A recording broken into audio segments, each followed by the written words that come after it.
We continue with the encyclical of Pope Pius X, dated October 4th, 1903.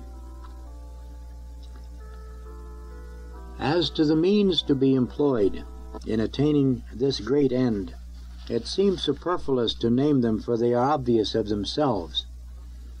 Let your first care be to form Christ in those who are destined from the duty of their vocation to form him in others. We speak of the priests.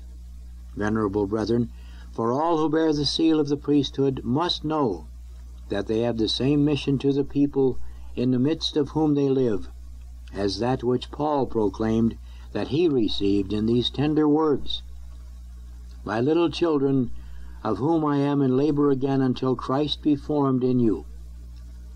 But now, will they be able to perform this duty if they be not first clothed with Christ themselves, and so clothed with Christ as to be able to say with the Apostle, "I live, yet not I, but Christ lives in me.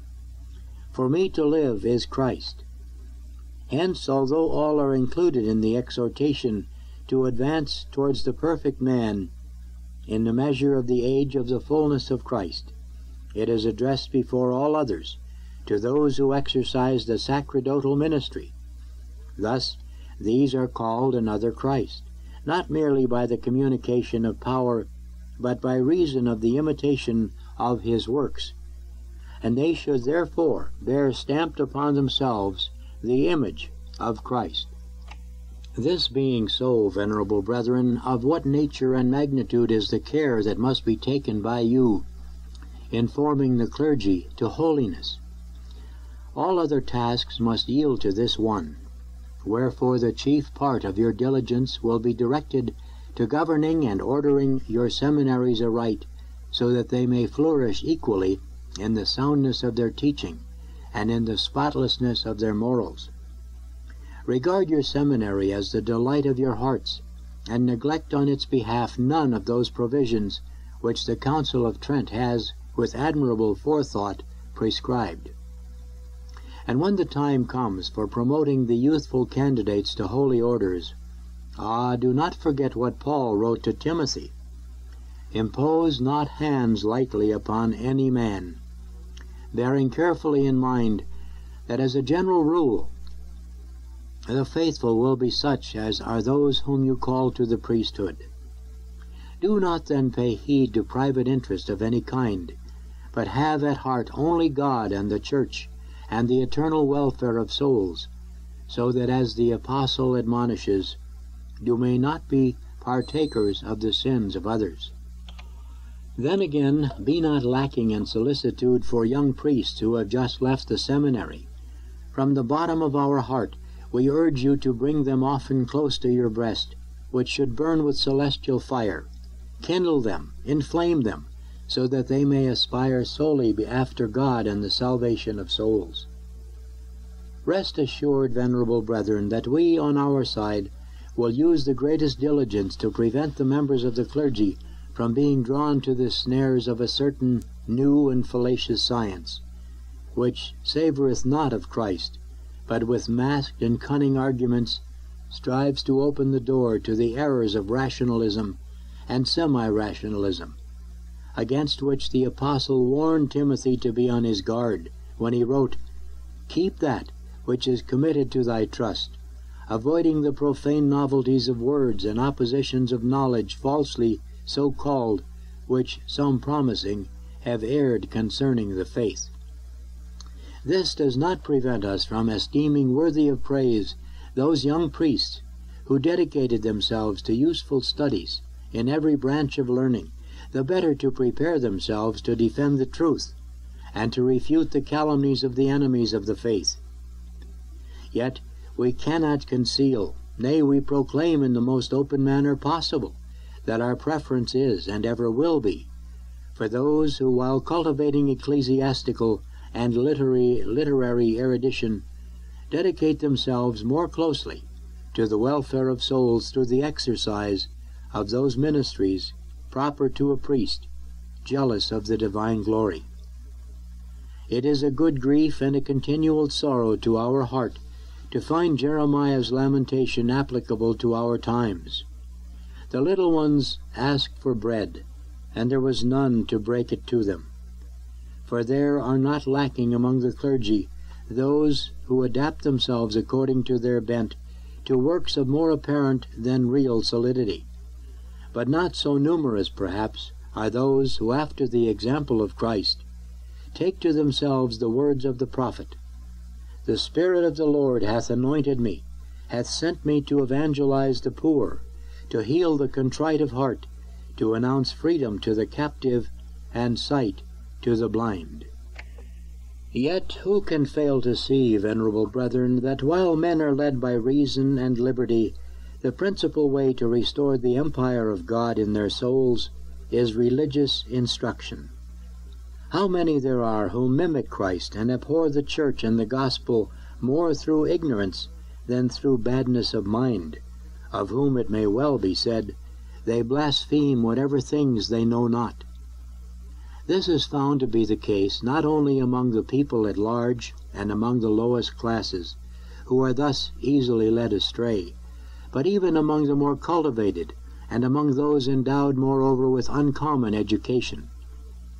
The result is, for a great many, the loss of the faith.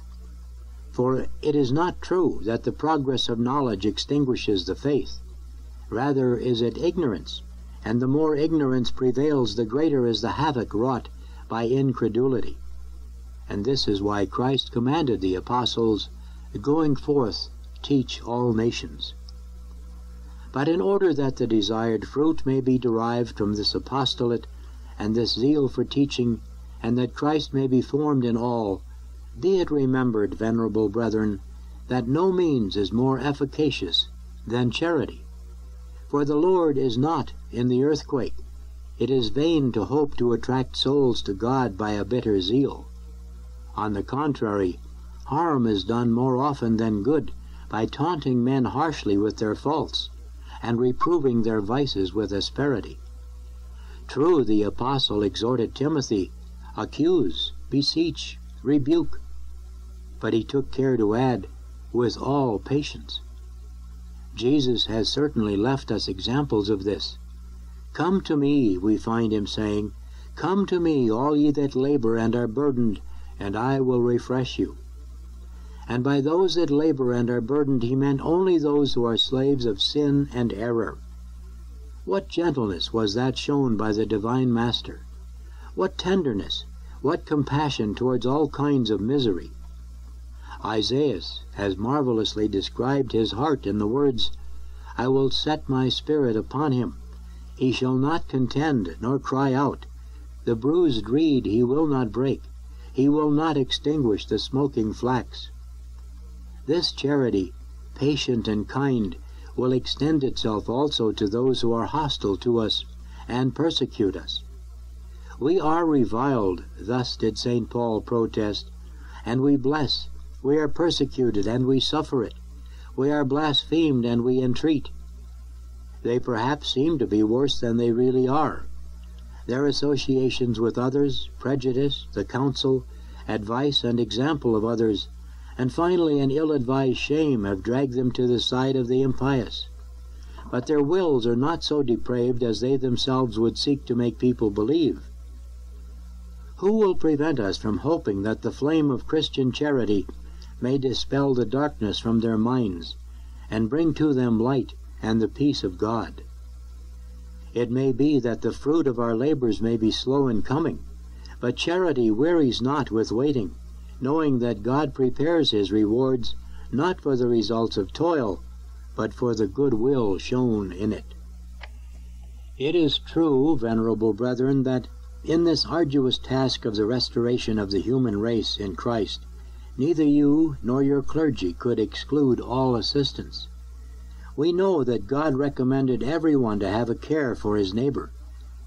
For it is not priests alone, but all the faithful without exception, who must concern themselves with the interest of God and souls, not, of course, according to their own views, but always under the direction and orders of the bishops. For to no one in the Church, except you, is it given to preside over, to teach, to govern the Church of God, which the Holy Ghost has placed you to rule.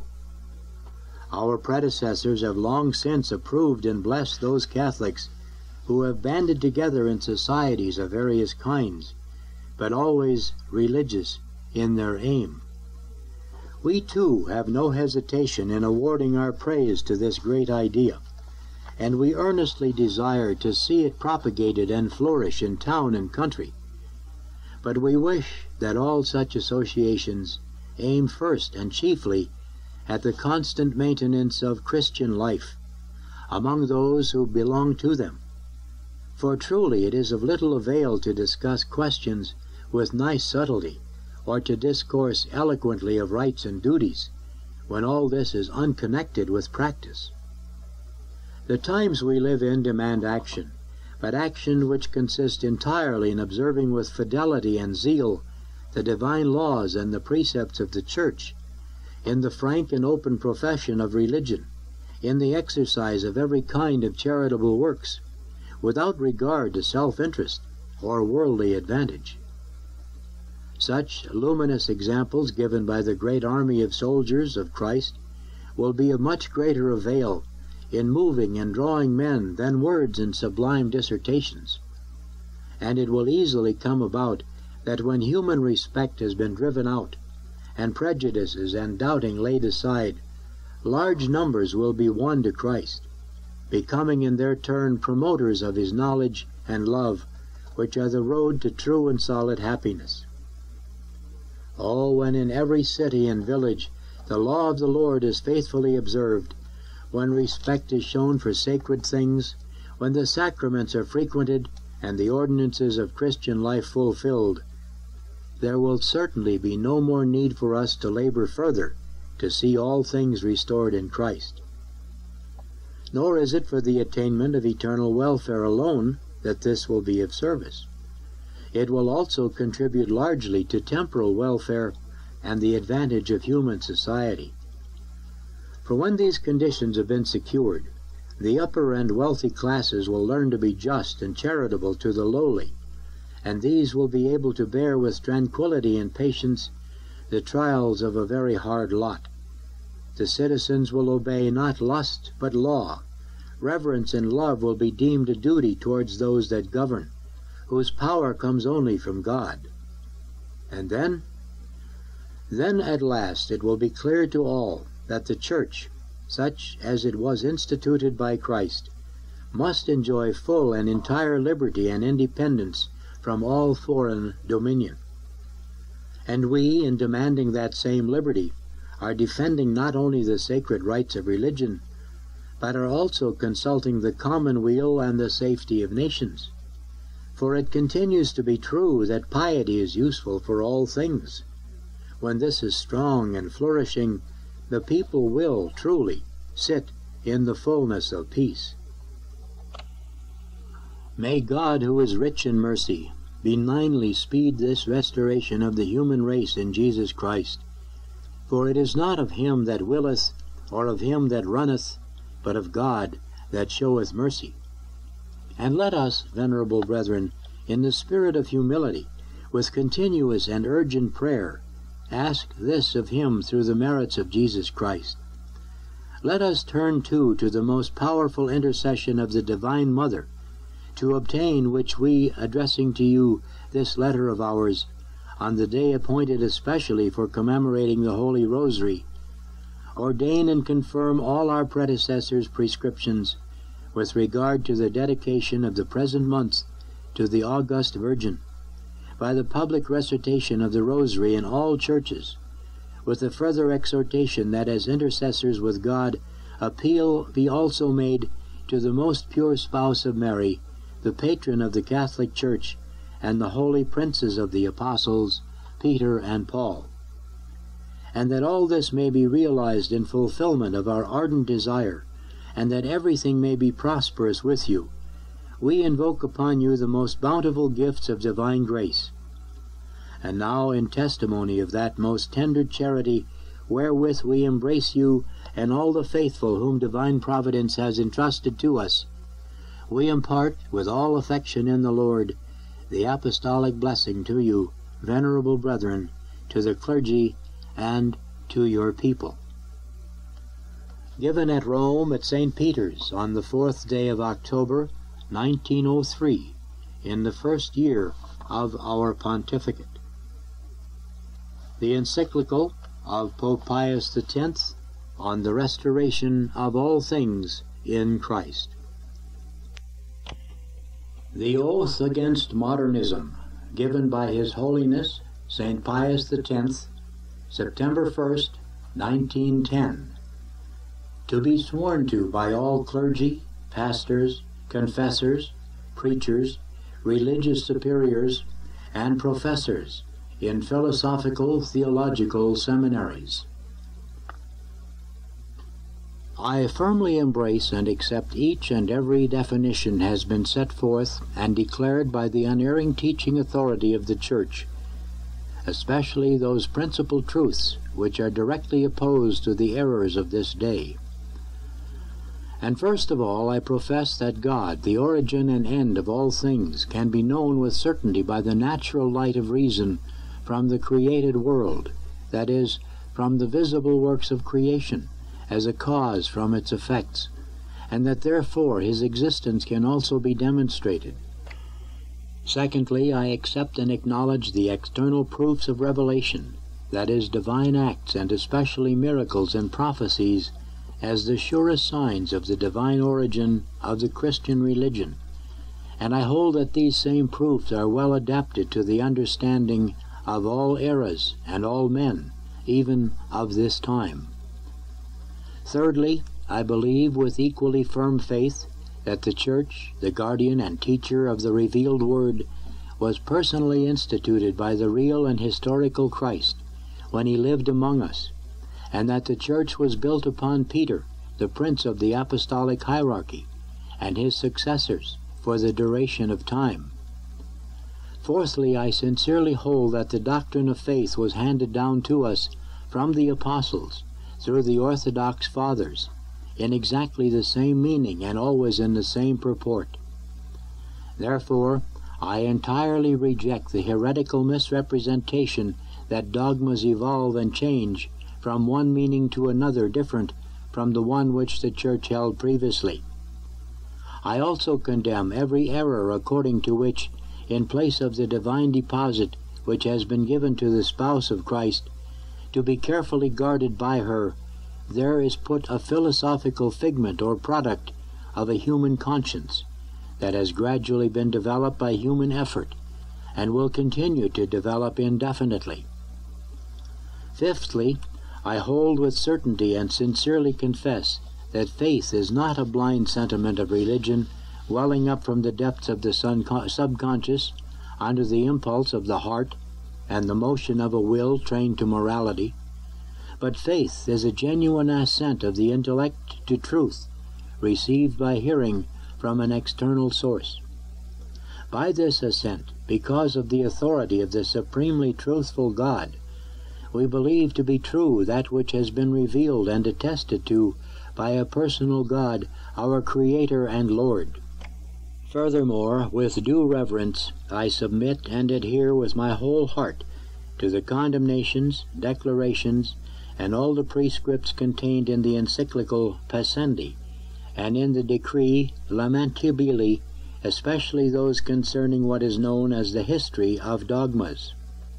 I also reject the error of those who say that the faith held by the Church can contradict history, and that Catholic dogmas, in the sense in which they are now understood, are irreconcilable with a more realistic view of the origins of the Christian religion.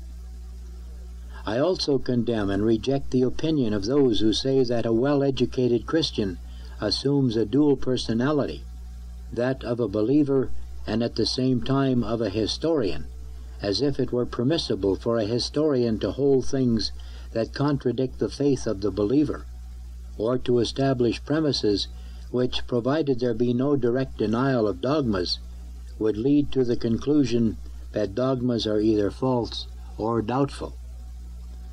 Likewise, I reject that method of judging and interpreting sacred Scripture, which, departing from the tradition of the Church, the analogy of faith, and the norms of the Apostolic See, embraces the misrepresentations of the rationalists, and with no prudence or restraint adopts textual criticism as the one and supreme norm.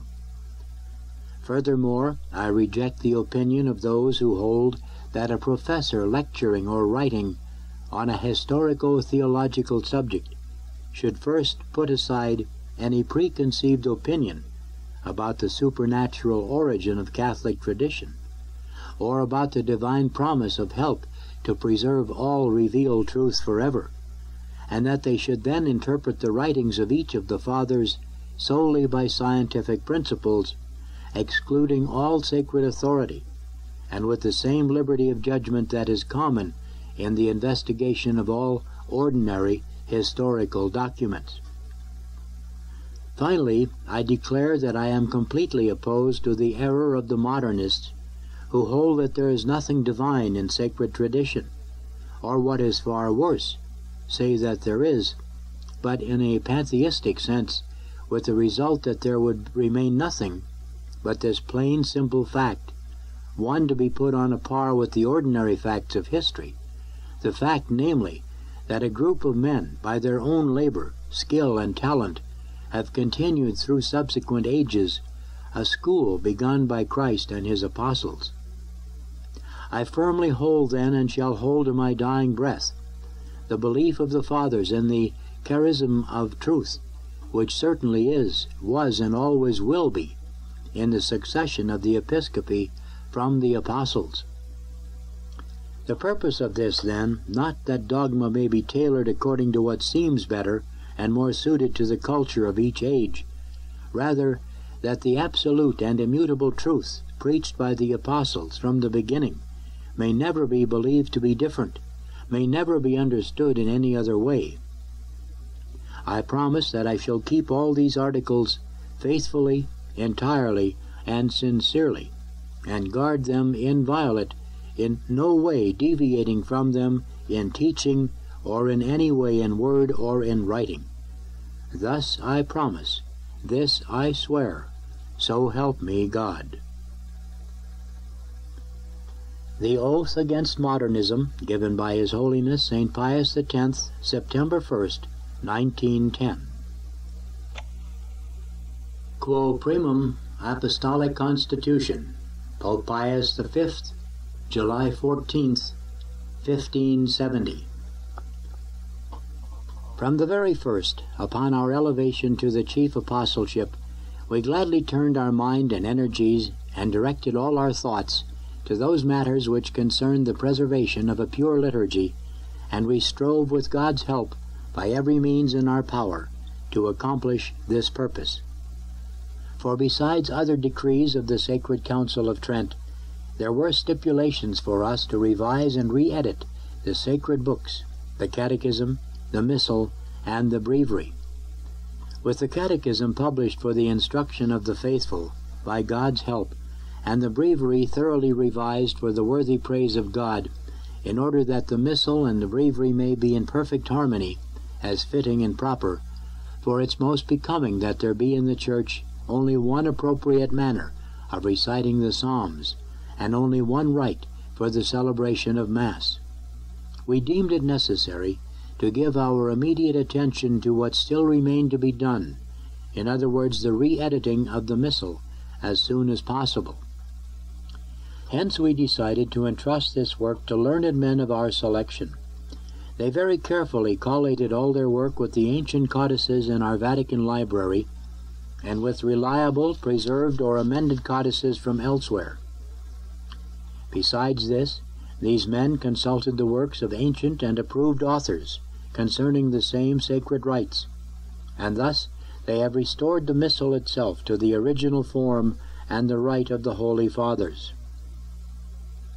When this work has been gone over numerous times and further amended, after serious study and reflection, we commanded that the finished product be printed and published as soon as possible, so that all might enjoy the fruits of this labor, and thus priests who would know which prayers to use and which rites and ceremonies they were required to observe from now on in the celebration of Masses. Let all everywhere adopt and observe what has been handed down by the Holy Roman Church, the mother and teacher of the other churches, and let Masses not be sung or read according to any other formula than that of this missal published by us. This ordinance applies henceforth, now and forever, throughout all the provinces of the Christian world, to all patriarchs, cathedral churches, collegiate and parish churches, be they secular or religious, both of men and women, even of military orders, and of churches or chapels without a specific congregation in which conventual Masses are sung aloud in choir or read privately in accord with the rites and customs of the Roman Church. This missal is to be used by all churches, even by those which in their authorization are made exempt, whether by apostolic indult, custom, or privilege, or even if by oath or official confirmation of the Holy See, or have their rights and faculties guaranteed to them by any other manner whatsoever. This new rite alone is to be used unless approval of the practice of saying Mass differently was given at the very time of the institution and confirmation of the Church by Apostolic See at least 200 years ago, or unless there has prevailed a custom of a similar kind, which has been continuously followed for a period of not less than 200 years, in which most cases we in no wise rescind their above-mentioned prerogative or custom. However, if this missal, which we have seen fit to publish, be more agreeable to these latter, we grant them permission to celebrate Mass according to its rite, provided they have the consent of their bishop or prelate or of their whole chapter, everything else to the contrary notwithstanding. All other of the churches referred to above, however, are hereby denied the use of other missals, which are to be discontinued entirely and absolutely, whereas by this present constitution, which will be valid henceforth, now and forever, we order and enjoin that nothing must be added to our recently published missal, nothing omitted from it, nor anything whatsoever be changed within it under the penalty of our displeasure.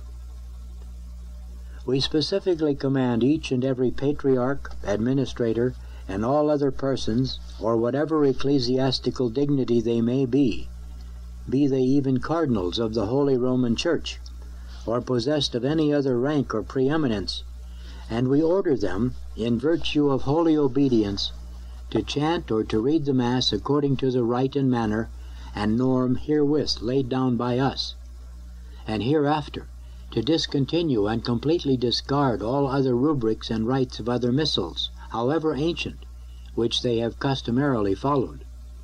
And they must not, in celebrating Mass, presume to introduce any ceremonies or recite any prayers other than those contained in this missal. Furthermore, by these presents, this law, in virtue of our apostolic authority, we grant and concede in perpetuity that for the chanting or reading of the Mass in any church whatsoever, this missal is hereafter to be followed absolutely, without any scruple of conscience, or fear of incurring any penalty, judgment, or censure, and may freely and lawfully be used. Nor are superiors, administrators, canons, chaplains, and other secular priests, or religious of whatever title designated, obliged to celebrate the Mass otherwise than is enjoined by us. We likewise declare and ordain that no one whosoever is forced or coerced to alter this missal, and that this present document cannot be revoked or modified, but remain always valid and retain its full force, notwithstanding the previous constitutions and decrees of the Holy See, as well as any general or special constitutions or edicts of provincial or synodal councils, and notwithstanding the practice and custom of the aforesaid churches, established by long and immemorial prescription, except, however, if more than 200 years standing. It is our will, therefore, and by the same authority, we decree that after we publish this Constitution and the edition of the Missal, the priests of the Roman Curia are, after 30 days, obliged to chant or read the Mass according to it. All others south of the Alps after 3 months, and those beyond the Alps either within 6 months or whenever the Missal is available for sale. Wherefore, in order that the Missal be preserved incorrupt throughout the whole world, and kept free of flaws and errors, the penalty for non-observance for printers, whether immediately or immediately subject to our dominion, and that of the Holy Roman Church, will be the forfeiting of their books, and a fine of 100 gold ducats, payable ipso facto to the apostolic treasury. Further, as for those located in other parts of the world, the penalty is excommunication late sententiae, and such other penalties as may be in our judgment be imposed. And we decree by this law that they must not dare or presume either to print or to publish or to sell or in any way to accept books of this nature without our approval and consent, or without the express consent of the apostolic commissaries of those places, who will be appointed by us. Said printer must receive a standard missal and agree faithfully with it, and in no wise vary from the Roman missal of the large type. Accordingly, since it would be difficult for this present pronouncement to be sent to all parts of the Christian world, and simultaneously come to light everywhere, we direct that it be, as usual, posted and published at the doors of the Basilica of the Prince of the Apostles, also at the Apostolic Chancery, and on the street at Campo Flora. Furthermore, we direct that printed copies of this same edict, signed by a notary public and made official by an ecclesiastical dignitary, possess the same indubitable validity everywhere and in every nation, as if our manuscript were shown there. Therefore, no one whosoever is permitted to alter this notice of our permission, statute, ordinance, command, precept, grant, indult, declaration, will, decree, and prohibition, should know that he will incur the wrath of Almighty God and of the blessed apostles Peter and Paul.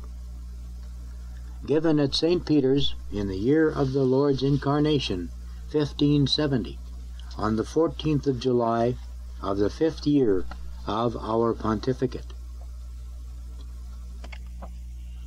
Levate on the Afflictions of Church, Encyclical of Pope Pius IX, October 27th, 1867.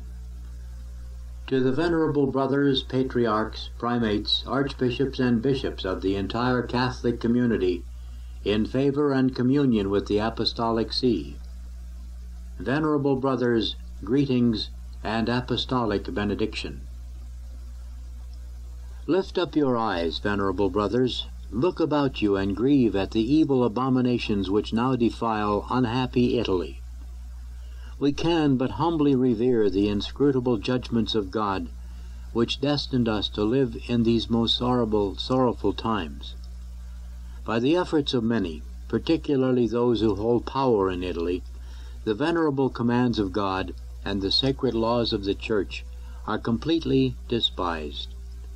Here triumphant impiety rears her ugly head, and here we grieve to see all kinds of injustice, evil, and destruction. Hence the many phalanxes of rebels, men who walk in impiety, and fight under the standard of Satan, a leader branded with deceit. Raising their mouths to the very heavens, they blaspheme God, polluting and scorning all that is sacred. They trample underfoot all laws, divine and human. Like ravening wolves panting after their prey, they spill blood and destroy souls with their grievous scandal. They seek the unjust gain of their own malice, and seize the property of others. Then they sadden the lowly and the poor, making widows of wives and orphans of happy children. They pardon the impious and condemn the just, for there are bribes to take and goods to steal with a corrupt heart they satisfy every depraved desire to the detriment of all civil society. Evil men. At present, we are surrounded by evil men of this sort, men entirely animated by a diabolical spirit. They plan to raise the standard of lies in this beloved city of ours before the very chair of Peter, the center of Catholic truth and unity. And the officials of the government of Piedmont, who should have repressed these uprisings, have aided them in every way. They supply them with arms and other goods, and even fortify the approach to this city.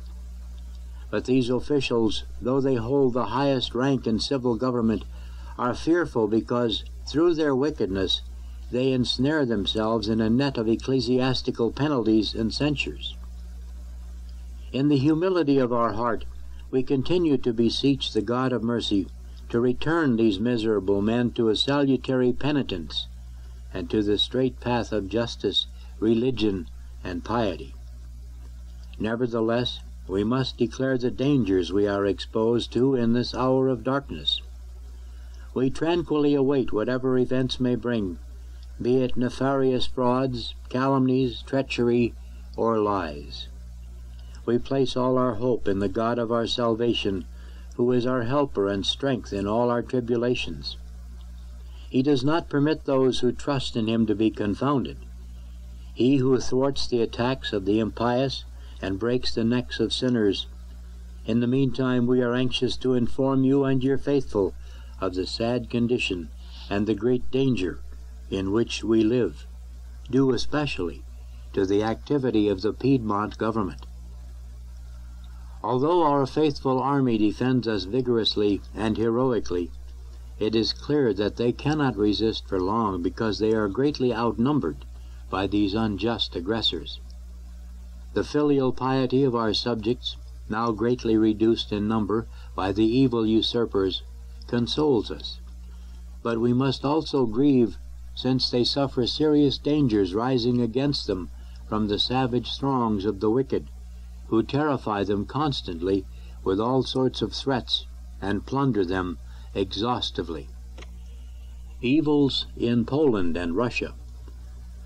But we have other evils to deplore too.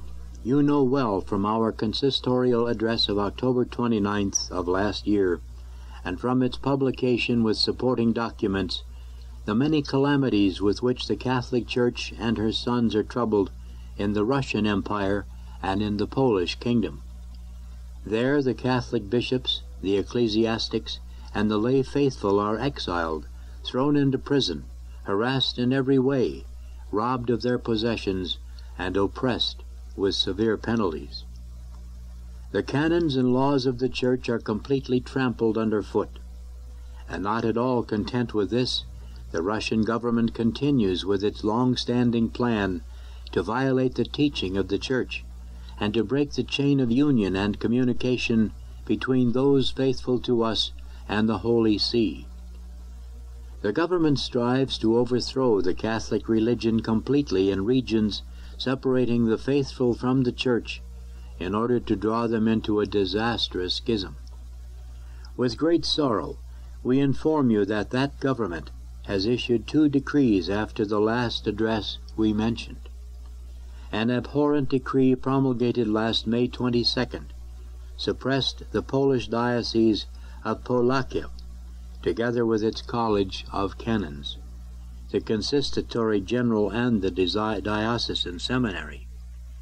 The bishop of the diocese was separated from his flock and at once forced to leave his territory. And this decree is similar to the one published last June 3rd, which we were not able to mention because we had no knowledge of it. By this decree, the same government arbitrarily suppressed the diocese of Kamiansk and dispersed its college of canons, consistory, and seminary. Then it violently tore its bishop from his diocese. Communication by papal decree. Now, since we cannot communicate with those faithful, and also lest someone be exposed to arrest, exile, or some other penalty, we've been compelled to insert an act in our publication to provide for the exercise of legitimate jurisdiction in those extensive dioceses and for the spiritual needs of the faithful. By means of the printed word, notice of our plans will reach them. Anyone can easily understand the attitude and purpose with which the Russian government would publish such a decree, since the suppression of dioceses is added to the absence of many bishops. Government College. But what adds to our bitterness is another decree of this same government promulgated last May 22nd, by which a college was established in St. Petersburg, a college called Roman Catholic Ecclesiastical, with the presiding officer of the Archbishop of Mohilov. All petitions pertaining to matters of faith and conscience, which the bishops, clergy, and faithful of the Russian Empire and the Polish kingdom send to us, and this apostolic see, are first to be sent to this college. This same college is to examine them to determine whether the petitions exceed the power of the bishops. If so, it will send them to us. But after our decision reaches there, the presiding officer of the college is bound to send this decision to the Minister of Internal Affairs, who is to determine whether it contains anything against the laws of the state and the rights of the supreme ruler. If nothing is found, he may execute it according to his will and judgment. Condemnation of this college. You surely see how vehemently a decree of this kind must be condemned. This schismatic secular power destroys the constitution of the Catholic Church and subverts ecclesiastical discipline.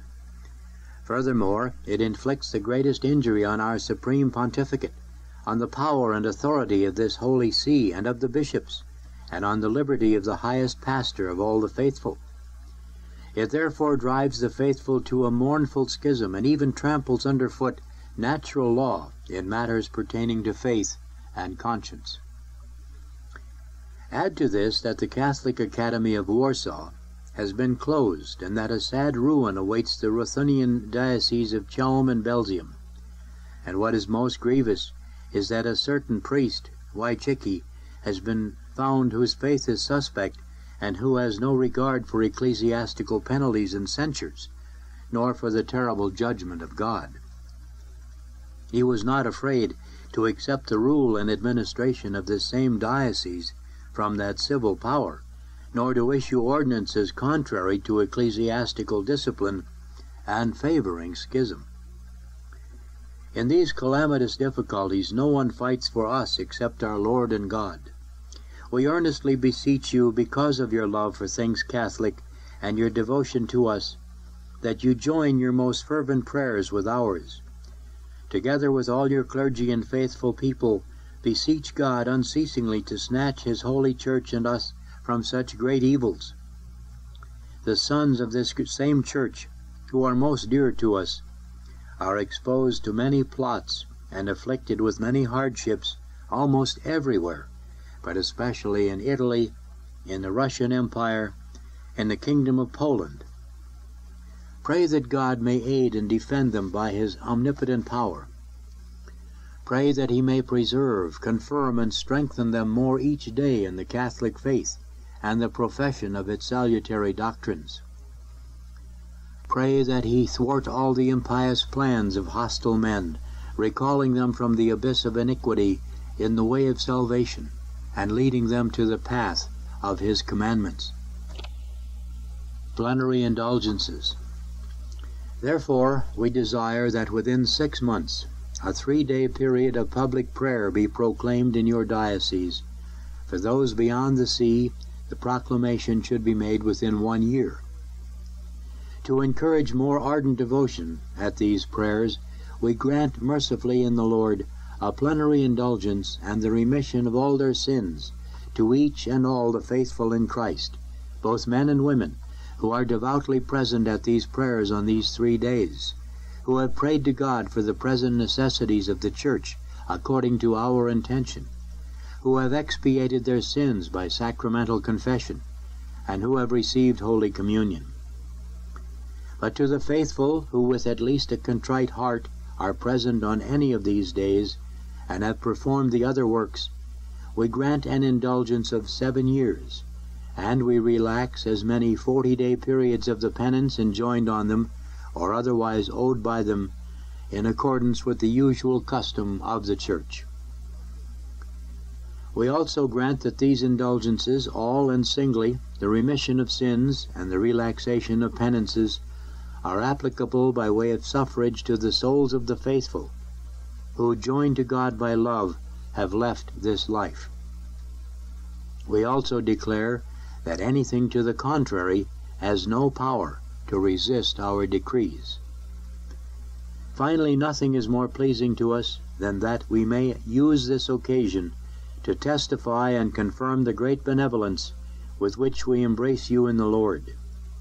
Receive as a certain pledge of this the apostolic benediction, which we impart most lovingly to you, venerable brothers, and to all the clergy and faithful laity entrusted to your vigilance. Given at Rome, at St. Peter's, on October 21st, 1867, in the 22nd of our pontificate. The Encyclical of Pope Pius IX on the afflictions of the Church. Que Pluribus on Faith and Religion. Encyclical of Pope Pius IX, November 9th, 1846. To all patriarchs, primates, archbishops, and bishops, venerable brothers, we greet you and give you our apostolic blessing. For many years past, we strove with you, venerable brothers, to devote our best powers to our episcopal office, an office full of labor and worry. We strove to feed those committed to our care on the mountains of Israel, at its streams and in its richest pastures. Our illustrious predecessor, Gregory XVI, whose famous actions are recorded in the annals of the Church in letters of gold, will surely be remembered and admired by future generations. Now, though, upon his death, by the mysterious plan of divine providence, we have been raised to the supreme pontificate. We did not propose this or expect it. Indeed, our reaction is great disquietude and anxiety.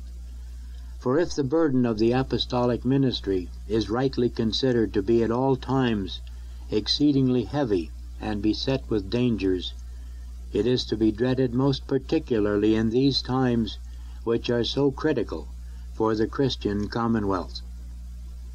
We are well aware of our weakness, so when we reflect on the most serious duties of the supreme apostolate, especially in a period of great instability, we would simply have fallen into great sadness did we not place all our hope in God, who is our Savior. For he never abandons those who hope in him. Time and again, so as to demonstrate what his power can accomplish, he employs weak instruments to rule his Church. In this way, all men may increasingly realize that it is God himself who governs and protects the Church with his wonderful providence. We are also greatly supported by the comforting consideration that we have you, venerable brothers, as our helpers and companions in the work of saving souls. For since you have been called to share a portion of our care, you strive to fulfill your ministry with attentiveness and zeal, and to fight the good fight. For this reason, as soon as we were placed, despite our unworthiness, on this high see of the Prince of the Apostles as the representative of the blessed Peter, and received from the eternal Prince of Pastors himself the most serious, divinely given office of feeding and ruling not only the lambs, that is the whole Christian people, but also the sheep, that is the bishops, we surely had no greater wish than to address you all with a deep feeling of love. Therefore, since we have now assumed the supreme pontificate in our Lateran Basilica, we are sending this letter to you without delay, in accordance with the established practice of our predecessors. Its purpose is to urge that you keep the night watches over the flock entrusted to your care with the greatest possible eagerness, wakefulness, and effort, and that you raise a protecting wall before the house of Israel. Do these as you battle with episcopal strength and steadfastness, like good soldiers of Christ Jesus, against the hateful enemy of the human race. Each of you has noticed, venerable brothers, that a very bitter and fearsome war against the whole Catholic commonwealth has been stirred up by men bound together in a lawless alliance.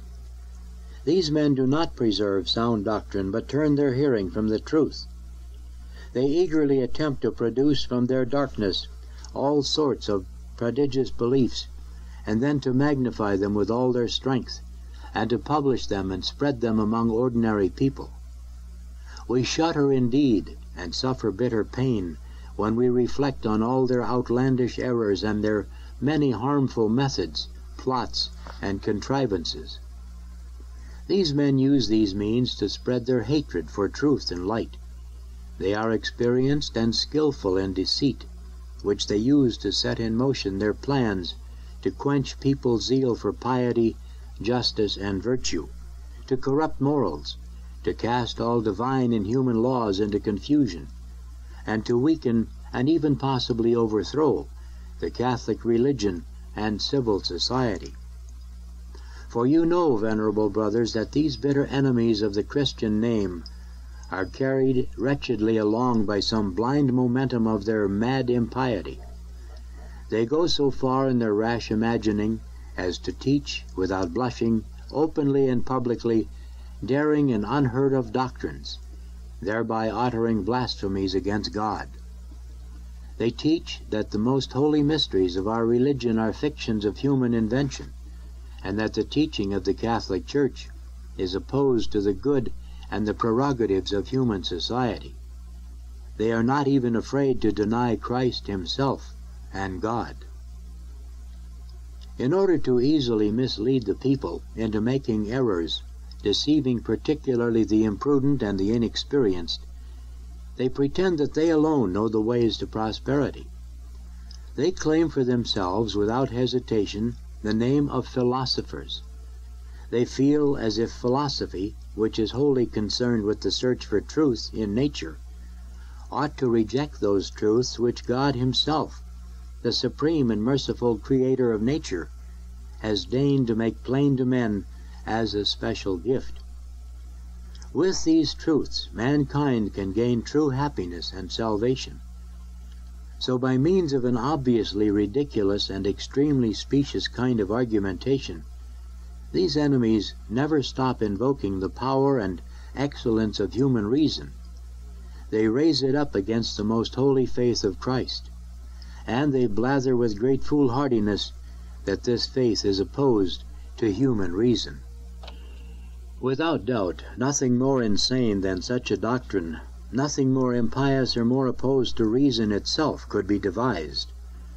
For although faith is above reason, no real disagreement or opposition can ever be found between them. This is because both of them come from the same greatest source of unchanging and eternal truth, God.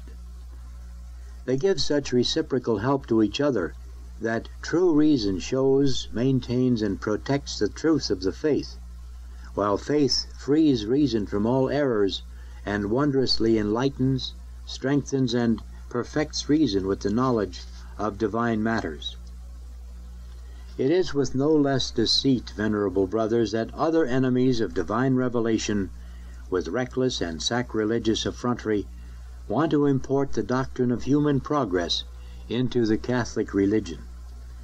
They extol it with the highest praise, as if religion itself were not of God, but the work of men, or a philosophical discovery which can be perfected by human means. The charge which Tertullian justly made against the philosophers of his own time, who brought forward a Stoic and a Platonic and a dialectical Christianity, can very aptly apply to those men who rave so pitiably. Our holy religion was not invented by human reason, but was most mercifully revealed by God. Therefore, one can quite easily understand that religion itself acquires all its power from the authority of God who made the revelation, and that it can never be arrived at or perfected by human reason. In order not to be deceived and go astray in a matter of such great importance, human reason should indeed carefully investigate the fact of divine revelation. Having done this, one would be definitely convinced that God has spoken, and therefore would show him rational obedience, as the Apostle very wisely teaches. For who can possibly not know that all faith should be given to the words of God, and that it is in the fullest agreement with reason itself to accept and strongly support doctrines which it has determined to have been revealed by God, who can neither deceive nor be deceived? But how many wonderful and shining proofs are ready at hand to convince the human reason in the clearest way that the religion of Christ is divine, and that the whole principle of our doctrines has taken root from the Lord of the heavens above. Therefore, nothing exists more definite, more settled, or more holy than our faith, which rests on the strongest foundations.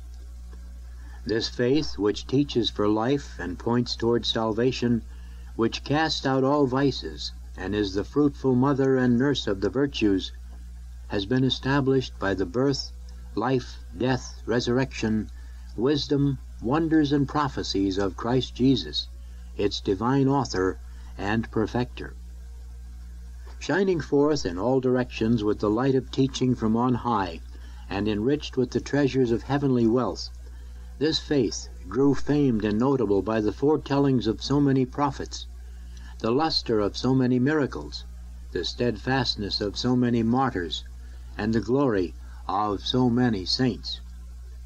It made known the saving laws of Christ, and gaining in strength daily, even when it was most cruelly persecuted, it made its way over the whole world, by land and sea, from the sun's rising to its setting, under the single standard of the cross. The deceit of idols was cast down, and the mist of errors was scattered. By the defeat of all kinds of enemies, this faith enlightened with divine knowledge all peoples, races, and nations, no matter how barbarous and savage, or how different in character, morals, laws, and ways of life. It brought them under the sweet yoke of Christ himself by proclaiming peace and good tidings to all men. Now surely all these events shine with such divine wisdom and power that anyone who considers them will easily understand that the Christian faith is the work of God. Human reason knows clearly from these striking and certain proofs that God is the author of this faith. Therefore it is unable to advance further, but should offer all obedience to this faith, casting aside completely every problem and hesitation. Human reason is convinced that it is God who has given everything the faith proposes to men for belief and behavior. This consideration too clarifies the great error of those others as well, who boldly venture to explain and interpret the words of God by their own judgment, misusing their reason, and holding the opinion that these words are like a human work. God himself has set up a living authority to establish and teach the true and legitimate meaning of his heavenly revelation.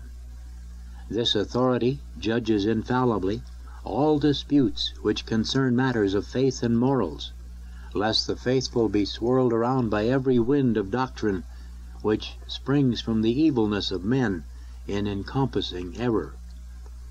And this living, infallible authority is active only in that church which was built by Christ the Lord upon Peter, the head of the entire church, leader and shepherd, whose faith he promised would never fail. This church has had an unbroken line of succession from Peter himself. These legitimate pontiffs are the heirs and defenders of the same teaching, rank, office, and power.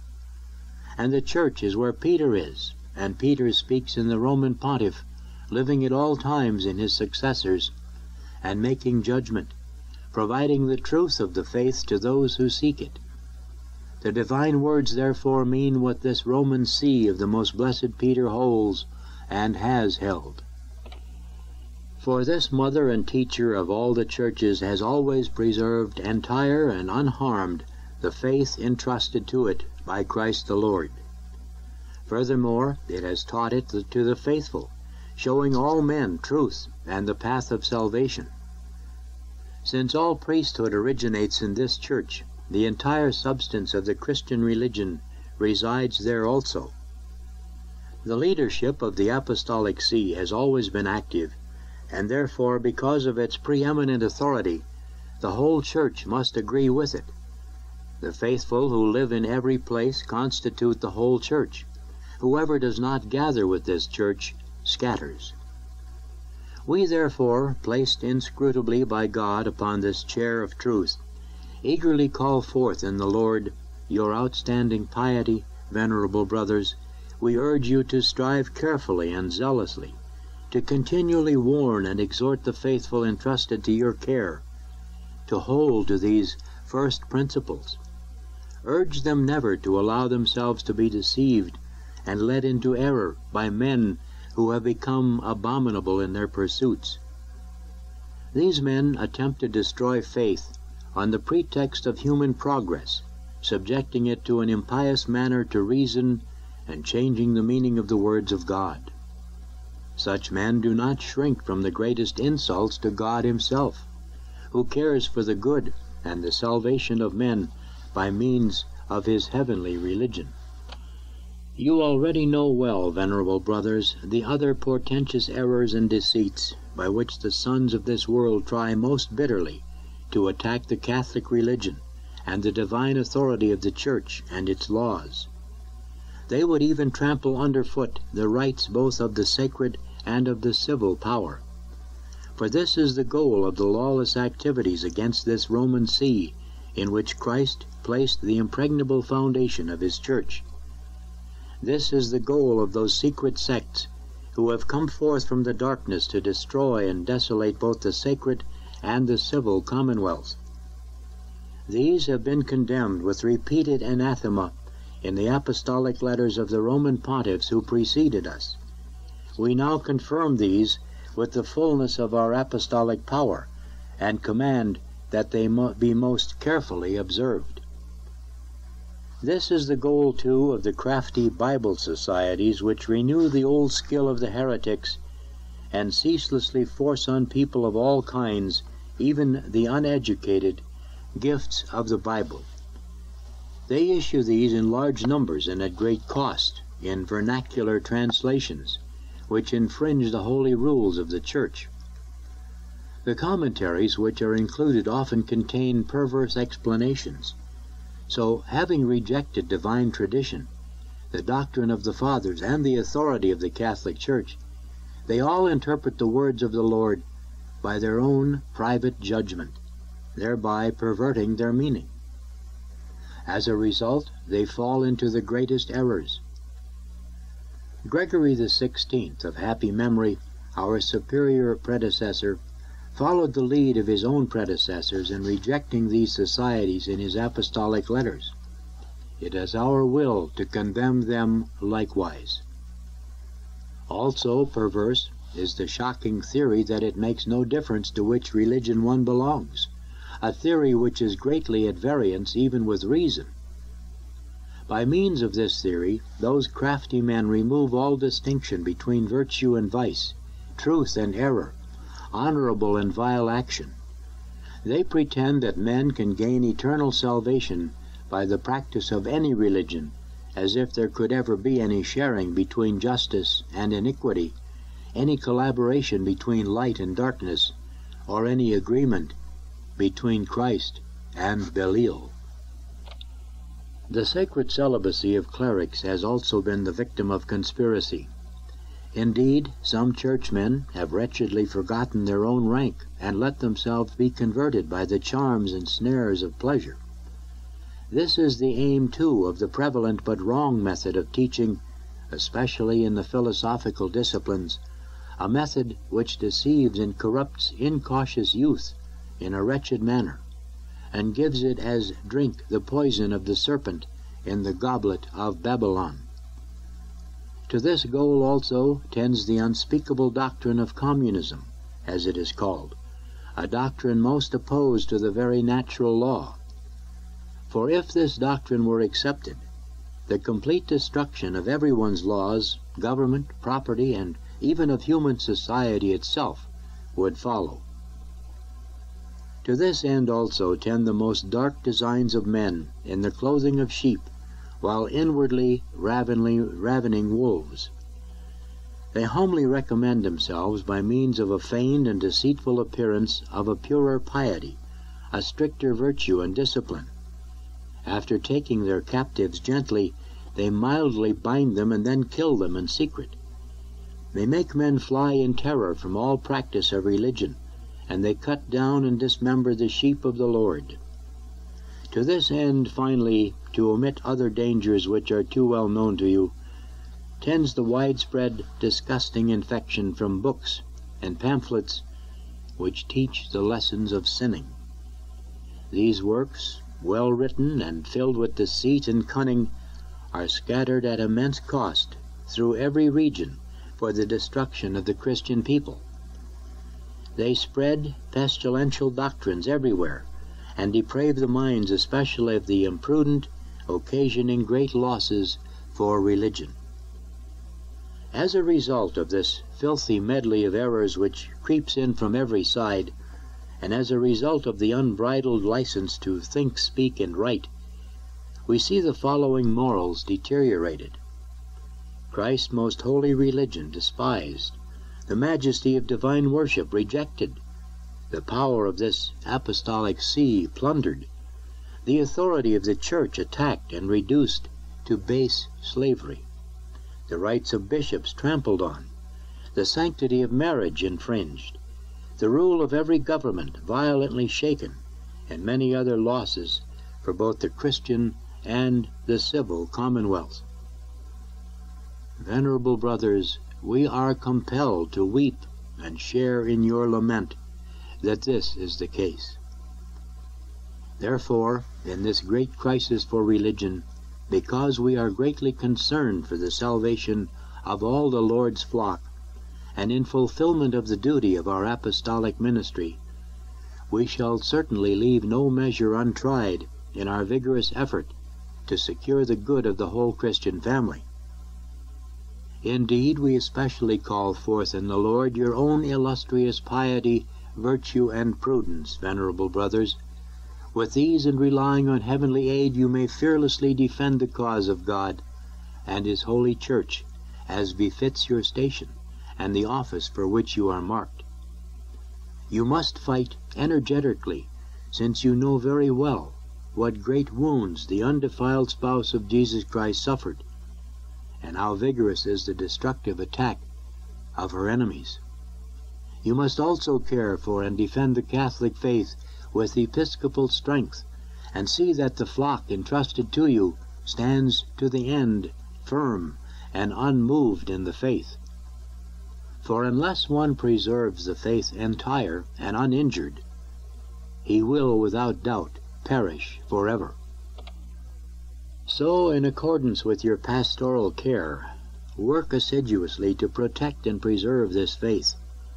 Never cease to instruct all men in it, to encourage the wavering, to convince dissenters, to strengthen the weak in faith by never tolerating and letting pass anything which could in the slightest degree defile the purity of this faith. With the same great strength of mind, foster in all men their unity with the Catholic Church, outside of which there is no salvation. Also foster their obedience towards this see of Peter, on which rests the entire structure of our most holy religion. See to it with similar firmness that the most holy laws of the Church are observed, for it is by these laws that virtue, religion, and piety particularly thrive and flourish.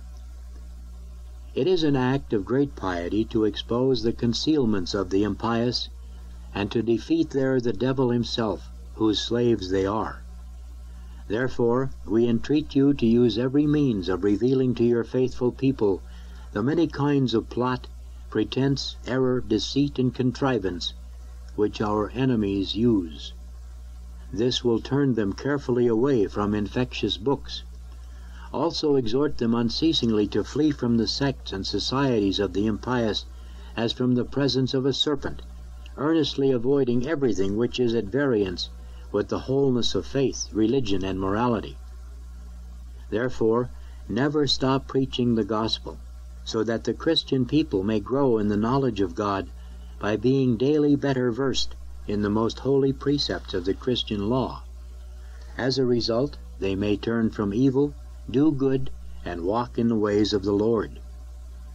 You know that you are acting as deputies for Christ, who is meek and humble, and who came not to call the just, but sinners. This is the example that we should follow. When you find someone disregarding the commandments and wandering from the path of truth and justice, rebuke them in the spirit of mildness and meekness, with paternal warnings. Accuse, entreat, and reprove them with all kindness, patience, and doctrine. Often, benevolence towards those who are to be corrected achieves more than severity, exhortation more than threats, and love more than power. Strive to instruct the faithful to follow after love and search for peace, diligently pursuing the works of love and peace, so that they may love one another with reciprocal charity. They should abolish all disagreements, enmities, rivalries, and animosities, thus achieving compatibility. Take pains to impress on the Christian people a due obedience and subjection to rulers and governments. Do this by teaching in accordance with the warning of the Apostle, that all authority comes from God. Whoever resists authority, the ordering made by God himself, consequently achieving his own condemnation, disobeying authority is always sinful, except when an order is given which is opposed to the laws of God and the Church. However, priests are the best examples of piety and God's worship, and people tend generally to be of the same quality as their priests. Therefore, devote the greatest care and zeal to making the clergy resplendent for the earnestness of their morals, the integrity, holiness, and wisdom of their lives. Let the ecclesiastical training be zealously preserved in compliance with the sacred canons, and whenever it has been neglected, let it be restored to its former splendor. Therefore, as you are well aware, you must take the utmost care, as the Apostle commands, not to impose hands on anyone in haste. Consecrate with holy orders and promote to the performance of the sacred mysteries only those who have been carefully examined and who are virtuous and wise. They can consequently benefit and ornament your diocese. These are men who avoid everything which is forbidden to clerics, devoting their time instead to reading, exhorting, and teaching, an example to the faithful in word, manner of life, in charity, in faith, in chastity. They win the highest respect from all men and fashion, summon forth and inspire the people with the Christian way of life. For it would certainly be better, as Benedict XIV, our predecessor of undying memory, very wisely advises, to have fewer ministers if they be upright, suitable, and useful, than many who are likely to accomplish nothing at all for the building up of the body of Christ, which is the Church.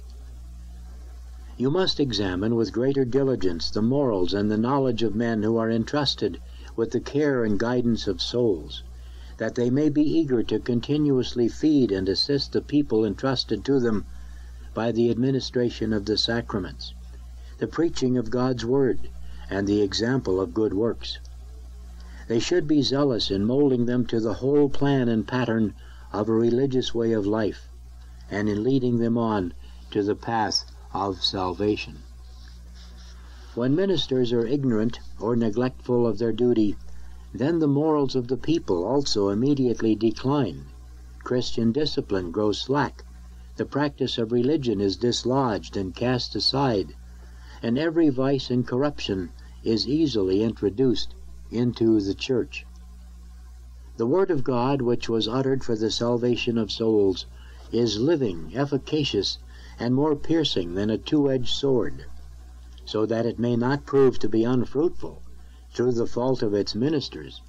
Never cease, venerable brothers, from encouraging the preachers of this divine word to carry out most religiously the ministry of the gospel. This should not be carried out by the persuasive words of human wisdom, nor by the profane seductive guise of empty and ambitious eloquence, but rather as a demonstration of the Spirit and power. Consequently, by presenting the word of truth properly, and by preaching not themselves but Christ crucified, they should clearly proclaim in their preaching the tenets and precepts of our most holy religion, in accordance with the teaching of the Catholic Church and the Fathers. They should explain precisely the particular duties of individuals, frighten them from vice, and inspire them with a love of piety. In this way, the faithful will avoid all vices and pursue virtues, and so will be able to escape eternal punishment and gain heavenly glory. In your pastoral care, continuously urge all ecclesiastics to think seriously of their holy ministry. Urge them to carefully fulfill their duties, to greatly love the beauty of God's house, to urgently pray and entreat with deep piety, and to say the canonical hours of the breviary as the Church commands. By these means they will be able both to pray efficaciously for God's help in fulfilling the heavy demands of their duty, and to graciously reconcile God and the Christian people. You know that suitable ministers can only come from clergy who are very well trained, and that the proper training greatly influences the whole future life of clerics. Therefore, continually strive to ensure that young clerics are properly molded even from their earliest years. They should be molded not only in piety and real virtue, but also in literature and the stricter disciplines, especially the sacred ones. So your greatest desire should be, in obedience to the prescript of the Fathers at Trent, to set up skillfully and energetically seminaries if they do not yet exist. If necessary, expand those already established, supplying them with the best directors and teachers. Watch continuously and zealously that the young clerics in them are educated in a holy and religious manner, in the fear of the Lord, and in ecclesiastical discipline. See that they are carefully and thoroughly improved, especially by the sacred sciences, according to Catholic doctrine, far from all danger of any error. They should also be improved by the traditions of the Church and the writings of the Holy Fathers, as well as by sacred ceremonies and rites. Thus you will have energetic, industrious workers endowed with an ecclesiastical spirit, properly prepared by their studies, who in time will be able to tend the Lord's field carefully and fight strenuously in the Lord's battles. Furthermore, you realize that spiritual exercises contribute greatly to the preservation of the dignity and holiness of ecclesiastical orders. Therefore, do not neglect to promote this work of salvation, and to advise and exhort all clergy to often retreat to a suitable place for making these exercises.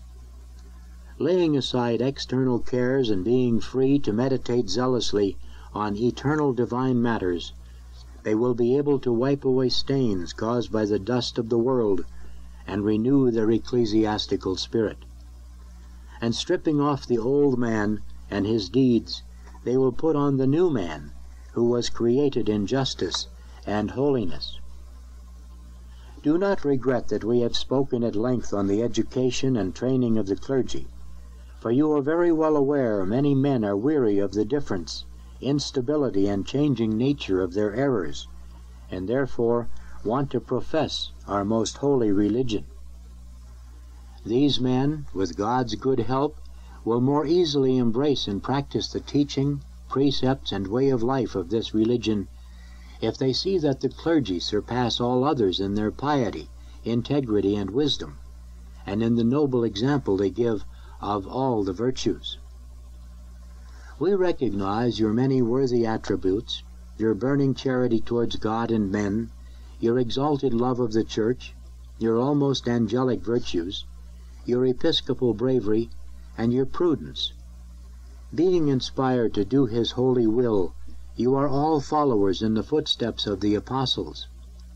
As bishops, you are the deputies, and thus the imitators of Christ. In your harmonious pursuits you have become a sincere model for your flock, and you enlighten your clergy and faithful people with the splendor of your sanctity. In your compassionate mercy you seek out and overtake with your love the straying and perishing sheep, as the shepherd in the gospel did. You place them paternally on your shoulders and lead them back to the fold.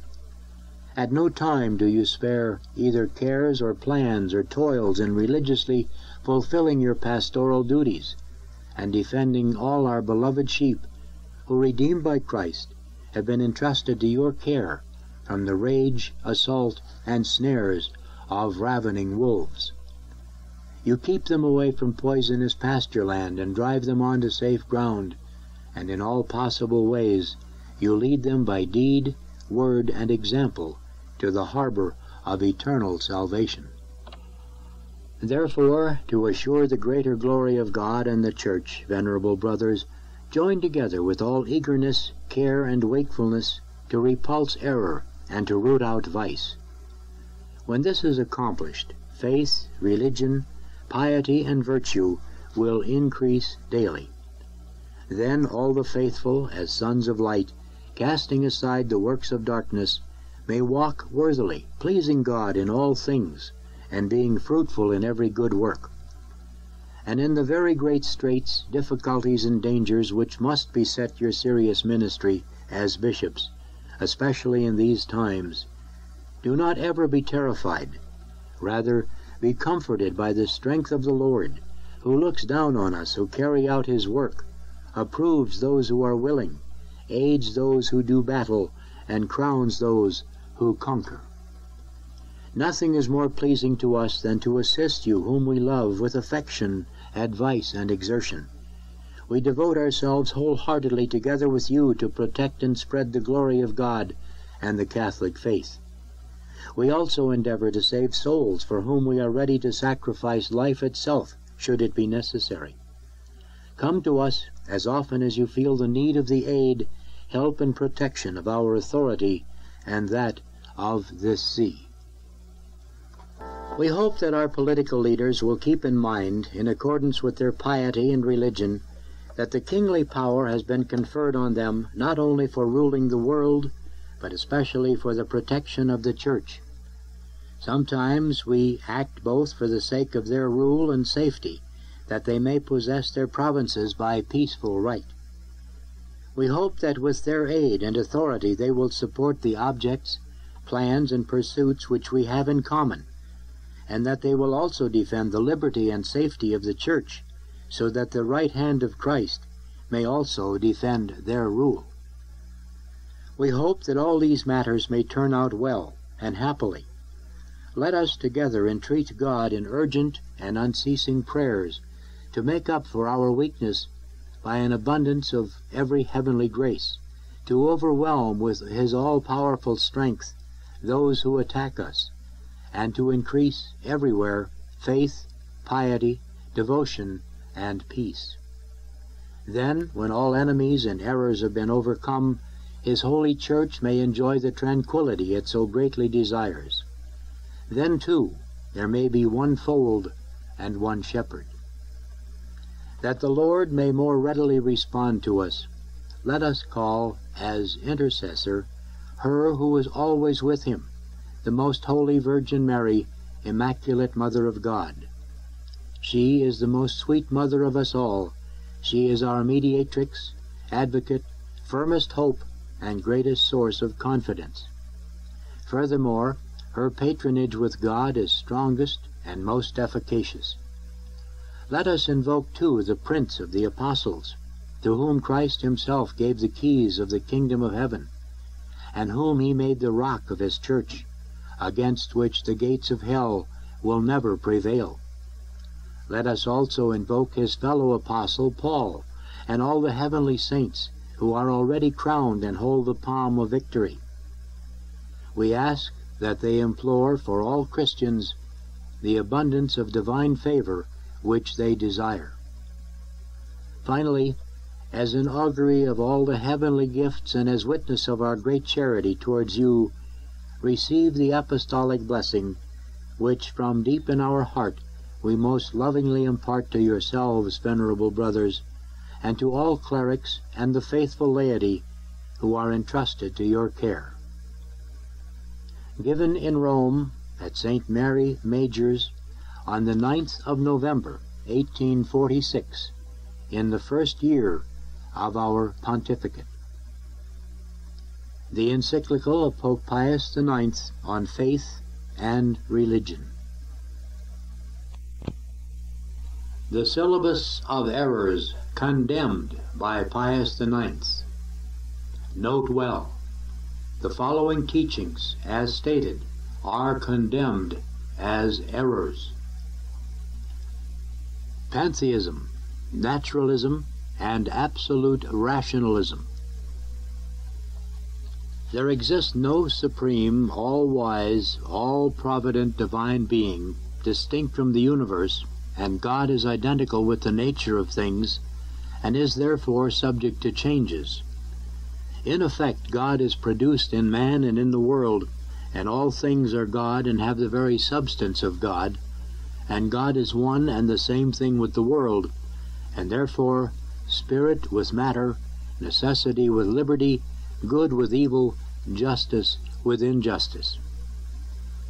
All action of God upon man and the world is to be denied. Human reason, without any reference whatsoever to God, is the sole arbiter of truth and falsehood, and of good and evil. It is law to itself, and suffices by its natural force to secure the welfare of men and of nations. All the truths of religion proceed from the innate strength of human reason.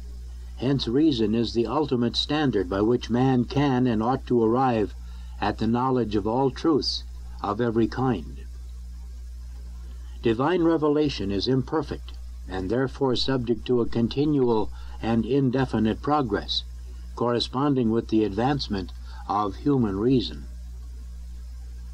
The faith of Christ is in opposition to human reason, and divine revelation not only is not useful, but is even hurtful to the perfection of man. The prophecies and miracles set forth and recorded in the sacred scriptures are the fiction of poets, and the mysteries of the Christian faith the result of philosophical investigations. In the books of the Old and New Testament there are contained mythical inventions, and Jesus Christ is himself a myth. Moderate rationalism. As human reason is placed on a level with religion itself, so theological must be treated in the same manner as philosophical sciences. All the dogmas of the Christian religion are indiscriminately the object of natural science or philosophy, and human reason, enlightened solely in a historical way, is able by its own natural strength and principles to attain to the true science of even the most abstruse dogmas, provided only that such dogmas be proposed to reason itself as its object.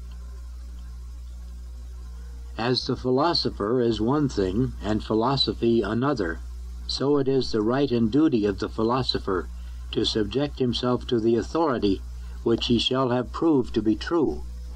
But philosophy neither can nor ought to submit to any such authority. The Church not only ought never to pass judgment on philosophy, but ought to tolerate the errors of philosophy, leaving it to correct itself. The decrees of the Apostolic See and of the Roman congregations impede the true progress of science. The method and principles by which the old scholastic doctors cultivated theology are no longer suitable to the demands of our times and to the progress of the sciences. Philosophy is to be treated without taking any account of supernatural revelation. Indifferentism and latitudinarianism. Every man is free to embrace and profess that religion which, guided by the light of reason, he shall consider true.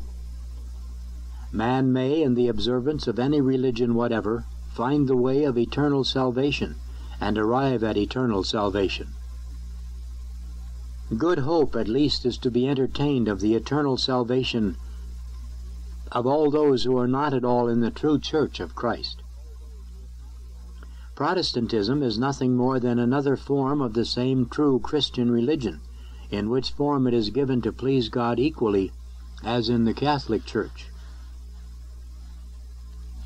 Socialism, communism, secret societies, biblical societies, clerico-liberal societies.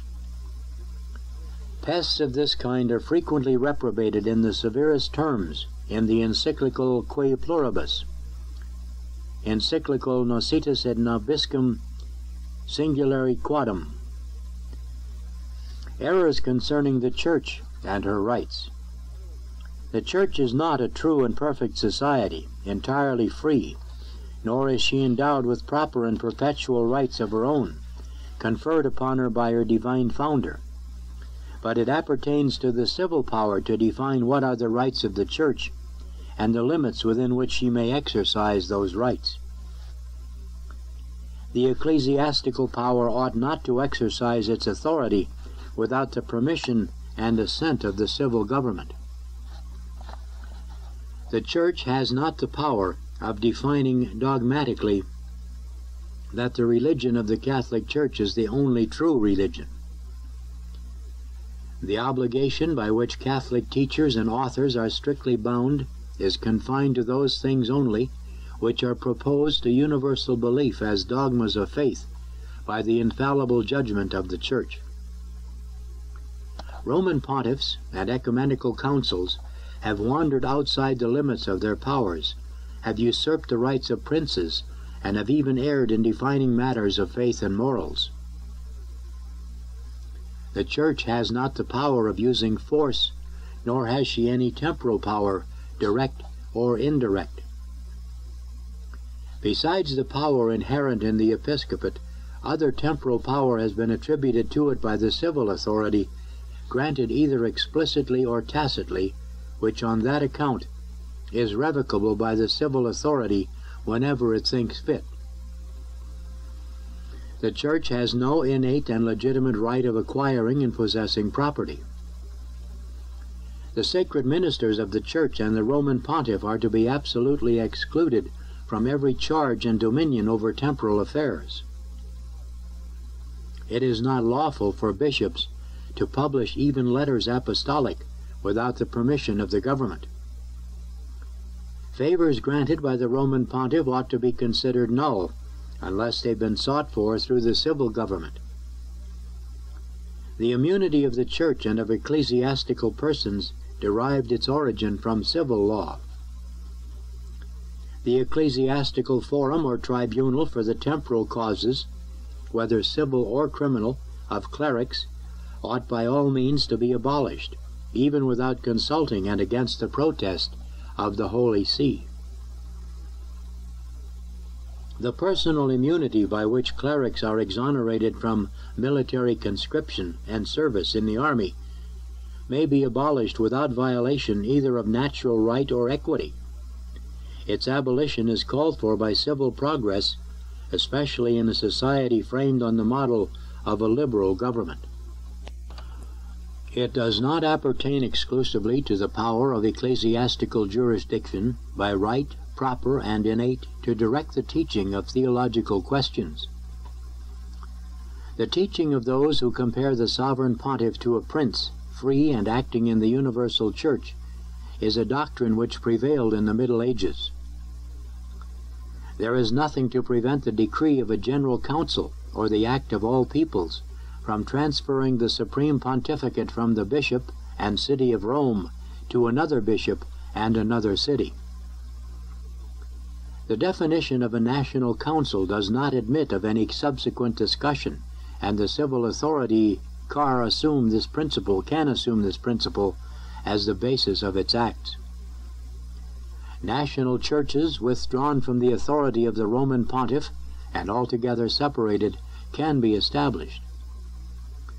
The Roman pontiffs have, by their too arbitrary conduct, contributed to the division of the Church into Eastern and Western. Errors about civil society, considered both in itself and in its relation to the Church. The state, as being the origin and source of all rights, is endowed with a certain right not circumscribed by any limits. The teaching of the Catholic Church is hostile to the well-being and interest of society. The civil government, even when in the hands of an infidel sovereign, has a right to an indirect negative power over religious affairs. It therefore possesses not only the right called that of ex sequitur, but also that of appeal, called appellato ab abuso. In the case of conflicting laws enacted by the two powers, the civil law prevails. The secular dower has authority to rescind, declare, and render null solemn conventions, commonly called concordats, entered into with the Apostolic See, regarding the use of rights appertaining to ecclesiastical immunity, without the consent of the Apostolic See, and even in spite of its protest. The civil authority may interfere in matters relating to religion, morality, and spiritual government. Hence it can pass judgment on the instructions issued for the guidance of consciences conformably with their mission by the pastors of the Church. Further, it has the right to make enactments regarding the administration of the divine sacraments and the dispositions necessary for receiving them. The entire government of public schools in which the youth of a Christian state is educated, except to a certain extent in the case of episcopal seminaries, may and ought to appertain to the civil power, and belong to it so far as no other authority whatsoever shall be recognized as having any right to interfere in the discipline of the schools, the arrangement of the studies, the conferring of degrees, in the choice or approval of the teachers. Moreover, even in ecclesiastical seminaries, the method of studies to be adopted is subject to the civil authority. The best theory of civil society requires that popular schools open to children of every class of the people, and generally all public institutes intended for instruction in letters and philosophical sciences, and for carrying on the education of youth, should be freed from all ecclesiastical authority, control, and interference, and should be fully subjected to the civil and political power at the pleasure of the rulers, and according to the standard of the prevalent opinions of the age. Catholics may approve of the system of educating youth unconnected with Catholic faith and the power of the Church, and which regards the knowledge of merely natural things, and only, or at least primarily, the ends of earthly social life. The civil power may prevent the prelates of the Church and the faithful from communicating freely and mutually with the Roman pontiff. Lay authority possesses of itself the right of presenting bishops, and may require of them to undertake the administration of the diocese before they receive canonical institution and the letters apostolic from the Holy See. And further, the lay government has the right of deposing bishops from their pastoral functions, and is not bound to obey the Roman pontiff in those things which relate to the institution of bishoprics and the appointment of bishops. Government can, by its own right, alter the age prescribed by the Church for the religious profession of women and men, and may require of all religious orders to admit no person to take solemn vows without its permission. The laws enacted for the protection of religious orders and regarding their rights and duties ought to be abolished. Nay, more, civil government may lend its assistance to all who desire to renounce the obligation which they have undertaken of a religious life, and to break their vows. Government may also suppress the said religious orders, as likewise collegiate churches and simple benefices, even those of advowson, and subject their property and revenues to the administration and pleasure of the civil power. Kings and princes are not only exempt from the jurisdiction of the Church, but are superior to the Church in deciding questions of jurisdiction. The Church ought to be separated from the state, and the state from the Church. Errors concerning natural and Christian ethics. Moral laws do not stand in need of the divine sanction, and it is not at all necessary that human laws should be made conformable to the laws of nature and receive their power of binding from God. The science of philosophical things and morals, and also civil laws, may and ought to keep aloof from divine and ecclesiastical authority. No other forces are to be recognized except those which reside in matter, and all the rectitude and excellence of morality ought to be placed in the accumulation and increase of riches by every possible means, and the gratification of pleasure. Right consists in the material fact. All human duties are an empty word, and all human facts have the force of right. Authority is nothing else but numbers and the sum total of material forces. The injustice of an act, when successful, inflicts no injury on the sanctity of right. The principle of non-intervention, as it is called, ought to be proclaimed and observed. It is lawful to refuse obedience to legitimate princes, and even to rebel against them. The violation of any solemn oath, as well as any wicked and flagitious action repugnant to the eternal law, is not only but blamable, but is altogether lawful and worthy of the highest praise, when done through love of country. The doctrine that Christ has raised marriage to the dignity of a sacrament cannot be at all tolerated. The sacrament of marriage is only a something accessory to the contract and separate from it, and the sacrament itself consists in the nuptial benediction alone. By the law of nature, the marriage tie is not indissoluble, and in many cases divorce, properly so called, may be decreed by the civil authority. The Church has not the power of establishing diriment impediments of marriage, but such a power belongs to the civil authority, by which existing impediments are to be removed. In the Dark Ages, the Church began to establish diriment impediments, not by her own right, but by using a power borrowed from the state. The canons of the Council of Trent, which anathematized those who dare to deny to the Church the right of establishing diriment impediments, either are not dogmatic or must be understood as referring to such borrowed power. The form of solemnizing marriage prescribed by the Council of Trent under pain of nullity does not bind in cases where the civil law lays down another form, and declares that when this new form is used, the marriage shall be valid. Boniface VIII was the first who declared that the vow of chastity taken at ordination renders marriage void.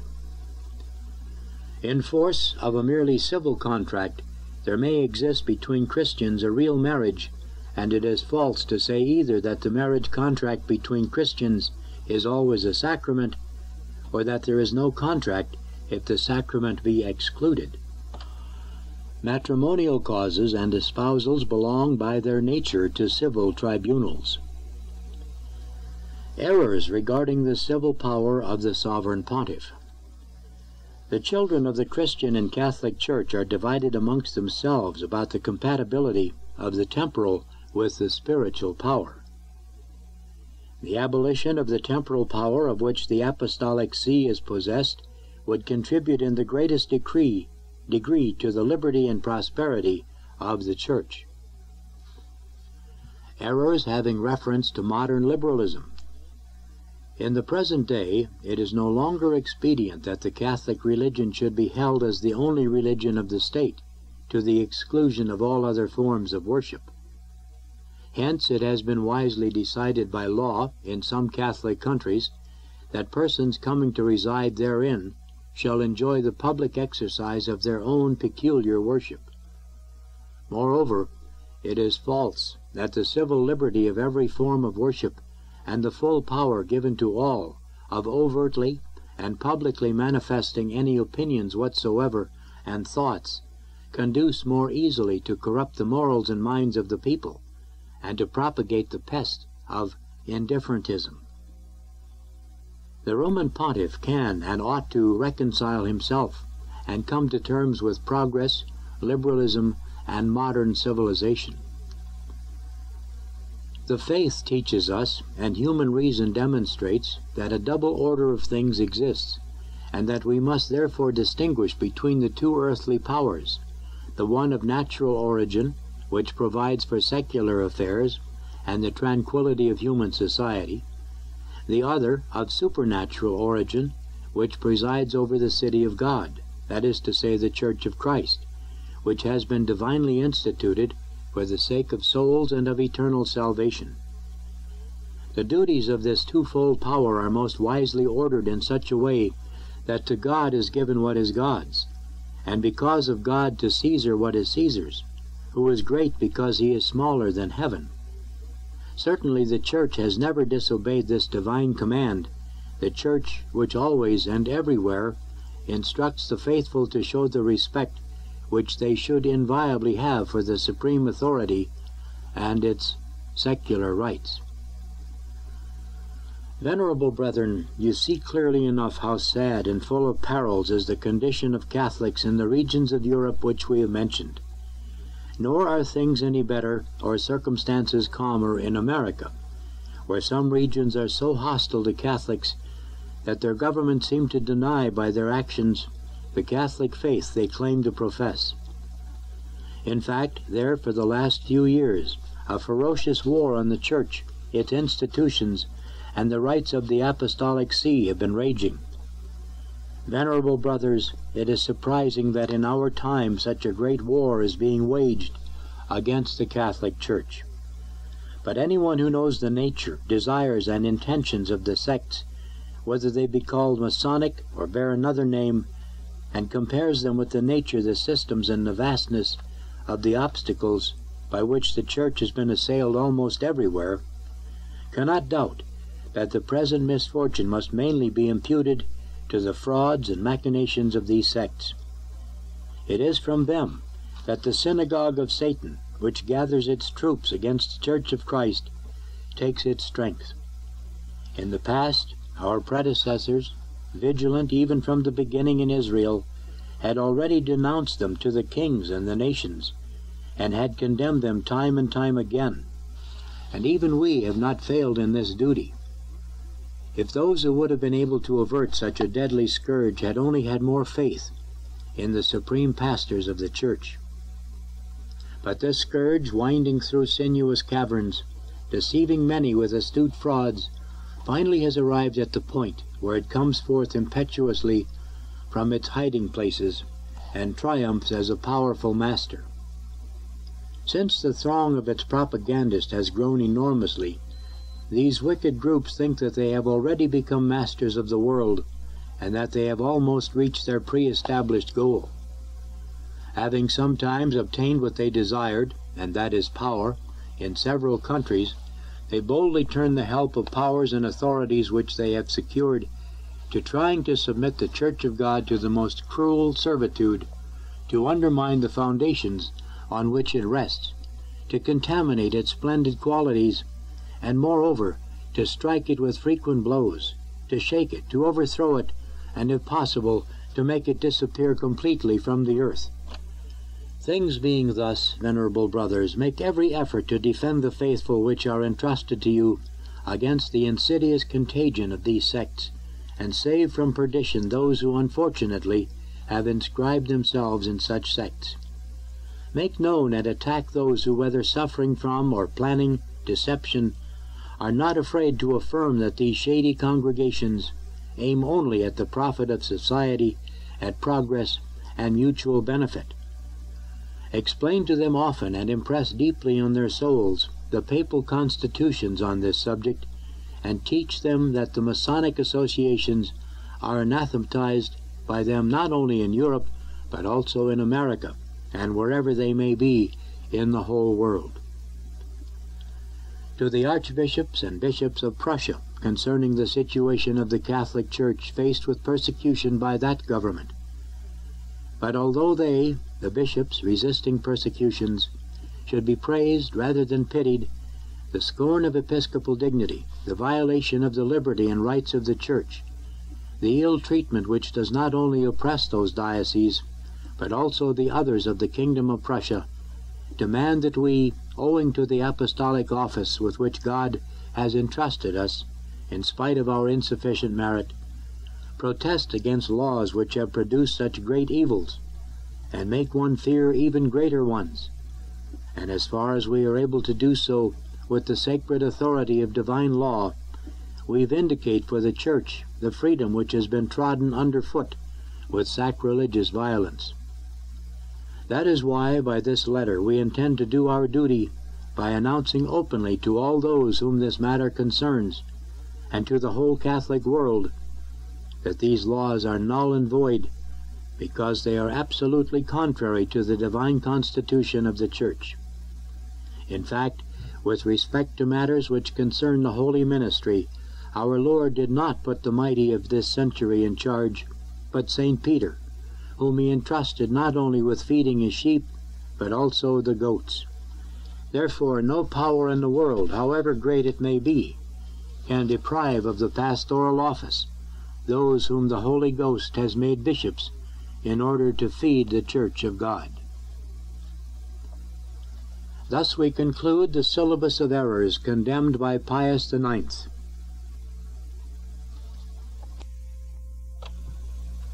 Verare Vos, on liberalism and religious indifferentism. Encyclical of Pope Gregory XVI, August 15th, 1832. To all patriarchs, primates, archbishops, and bishops of the Catholic world, venerable brothers, greetings and apostolic benediction.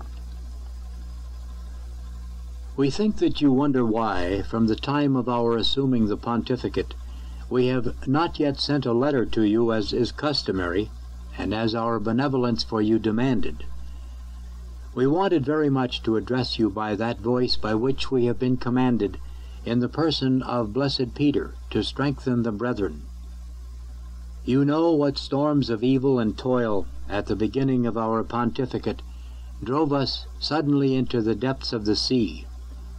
If the right hand of God had not given us strength, we would have drowned as a result of the terrible conspiracy of impious men. The mind recoils from renewing this by enumerating so many dangers. Instead, we bless the Father of consolation, who, having overthrown all enemies, snatched us from the present danger. When he had calmed this violent storm, he gave us relief from fear. At once we decided to advise you on healing the wounds of Israel, but the mountain of concerns we needed to address in order to restore public order delayed us. In the meantime, we were again delayed because of the insolent and factious men who endeavored to raise the standard of treason. Eventually, we had to use our God-given authority to restrain the great obstinacy of these men with the rod. Before we did, their unbridled rage seemed to grow from continued impunity and our considerable indulgence. For these reasons, our duties have been heavy. But when we had assumed our pontificate according to the custom and institution of our predecessors, and when all delays had been laid aside, we hastened to you. So we now present the letter and testimony of our goodwill toward you on this happy day, the feast of the Assumption of the Virgin. Since she has been our patron and Savior amid so many great calamities, we ask her assistance in writing to you and her counsels for the flock of Christ. We come to you grieving and sorrowful because we know that you are concerned for the faith in these difficult times. Now is truly the time in which the powers of darkness winnow the elect like wheat.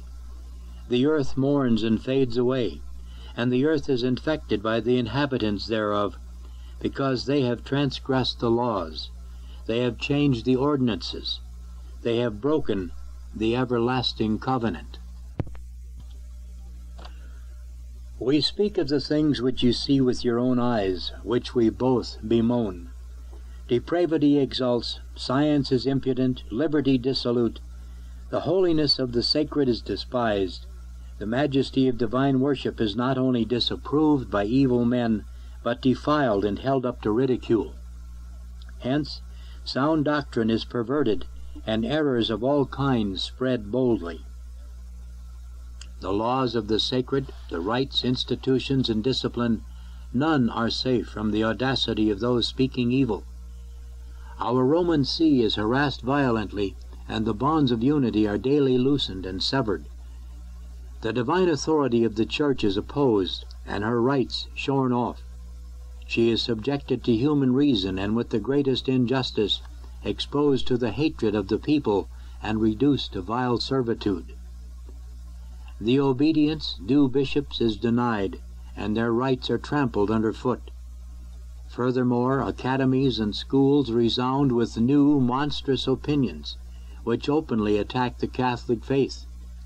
This horrible and nefarious war is openly and even publicly waged. Thus, by institutions and by the example of teachers, the minds of the youth are corrupted, and a tremendous blow is dealt to religion, and the perversion of morals is spread.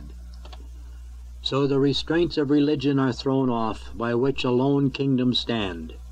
We see the destruction of public order, the fall of principalities, and the overturning of all legitimate power approaching.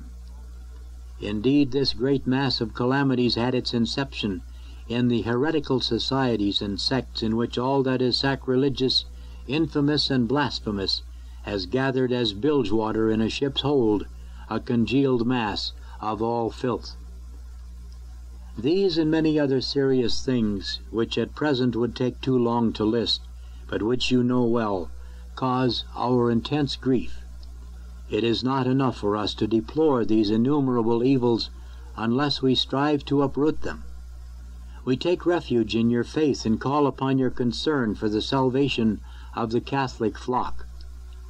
Your singular prudence and diligent spirit give us courage and console us, afflicted as we are with so many trials. We must raise our voice and attempt all things, lest a wild boar from the woods should destroy the vineyard, or wolves kill the flock. It is our duty to lead the flock only to the food which is healthful. In these evil and dangerous times, the shepherds must never neglect their duty. They must never be so overcome by fear that they abandon the sheep. Let them never neglect the flock, and become sluggish from idleness and apathy. Therefore, united in spirit, let us promote our common cause, or more truly the cause of God. Let our vigilance be one and our effort united against the common enemies. Indeed, you will accomplish this perfectly if, as the duty of your office demands, you attend to yourselves and to doctrine and meditate on these words. The universal Church is affected by any and every novelty, and the admonition of Pope Agatho, nothing of the things appointed ought to be diminished, nothing changed, nothing added, but they must be preserved both as regards expression and meaning. Therefore, may the unity which is built upon the See of Peter as on a sure foundation stand firm. May it be for all a wall and a security, a safe port, and a treasury of countless blessings. To check the audacity of those who attempt to infringe upon the rights of this Holy See, or to sever the union of the churches with the See of Peter, instill in your people a zealous confidence in the papacy and sincere veneration for it. As St. Cyprian wrote, "He who abandons the See of Peter on which the Church was founded falsely believes himself to be a part of the Church." In this you must labor and diligently take care that the faith may be preserved amidst this great conspiracy of impious men who attempt to tear it down and destroy it. May all remember the judgment concerning sound doctrine with which the people are to be instructed.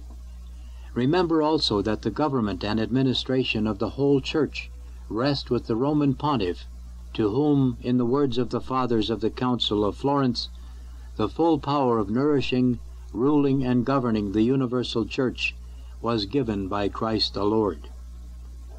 It is the duty of individual bishops to cling to the See of Peter faithfully, to guard the faith piously and religiously, and to feed their flock.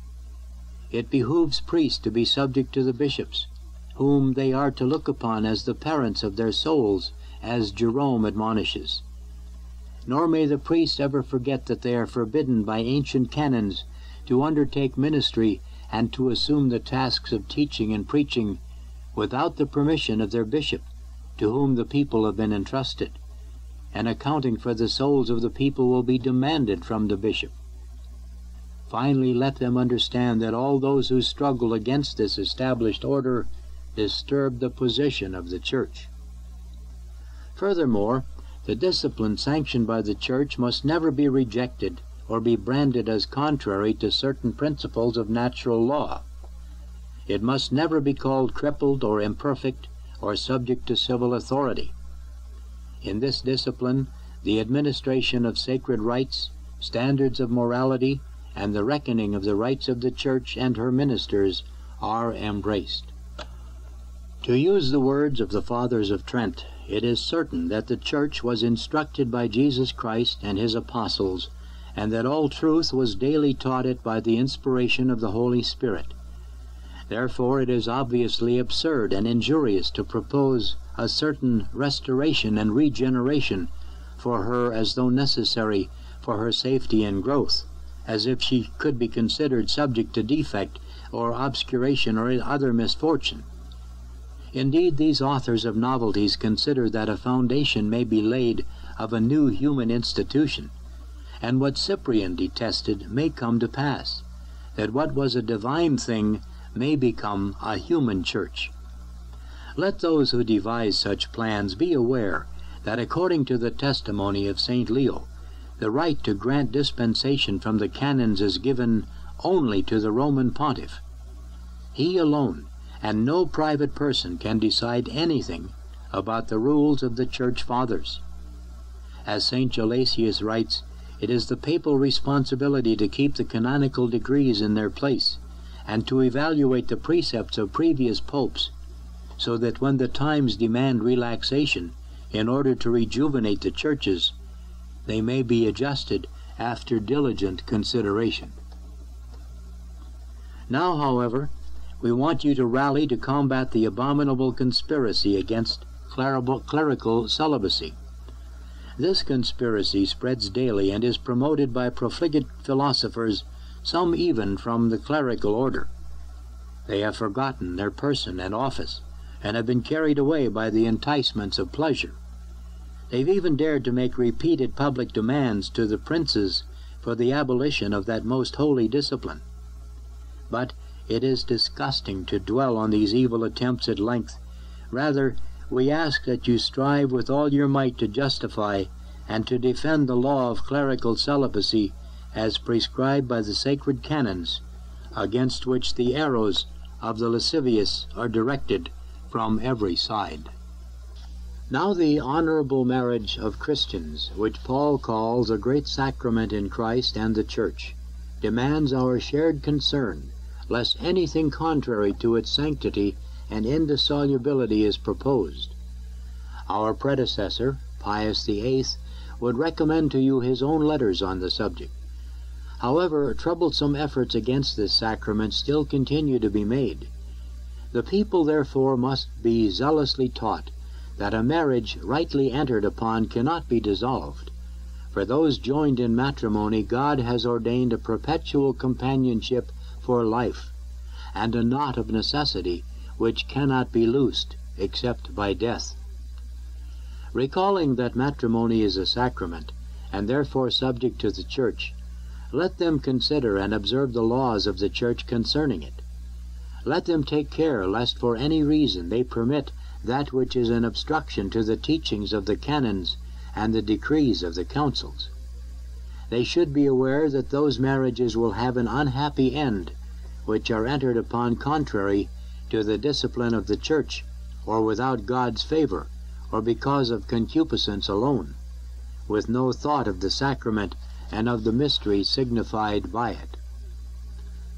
Now we consider another abundant source of the evils with which the Church is afflicted at present, indifferentism.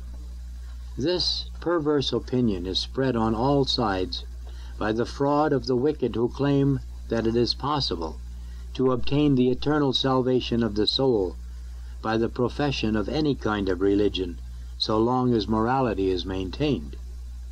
Surely, in so clear a matter you will drive this deadly error far from the people committed to your care. With the admonition of the Apostle that there is one God, one faith, one baptism, may those fear who contrive the notion that the safe harbor of salvation is open to persons of any religion whatever. They should consider the testimony of Christ himself, that those who are not with Christ are against him, and that they disperse unhappily who do not gather with him. Therefore, without a doubt, they will perish forever, unless they hold the Catholic faith whole and inviolate. Let them hear Jerome, who, while the Church was torn into 3 parts by schism, tells us that whenever someone tried to persuade him to join his group, he always exclaimed, "He who is for the see of Peter is for me." A schismatic flatters himself falsely if he asserts that he too has been washed in the waters of regeneration. Indeed, Augustine would reply to such a man, "The branch has the same form when it's been cut off from the vine, but of what profit for it is the form, if it does not live from the root?" This shameful font of indifferentism gives rise to that absurd and erroneous proposition which claims that liberty of conscience must be maintained for everyone. It spreads ruin in sacred and evil affairs, though some repeat over and over again, with the greatest impudence, that some advantage accrues to religion from it. But the death of the soul is worse than freedom of error, as Augustine was wont to say. When all restraints are removed by which men are kept on a narrow path of truth, their nature, which is already inclined to evil, propels them to ruin. Then truly the bottomless pit is open from which John saw smoke ascending, which obscured the sun, and out of which locusts flew forth to devastate the earth. Thence comes transformation of minds, corruption of youth, contempt of sacred things and holy laws.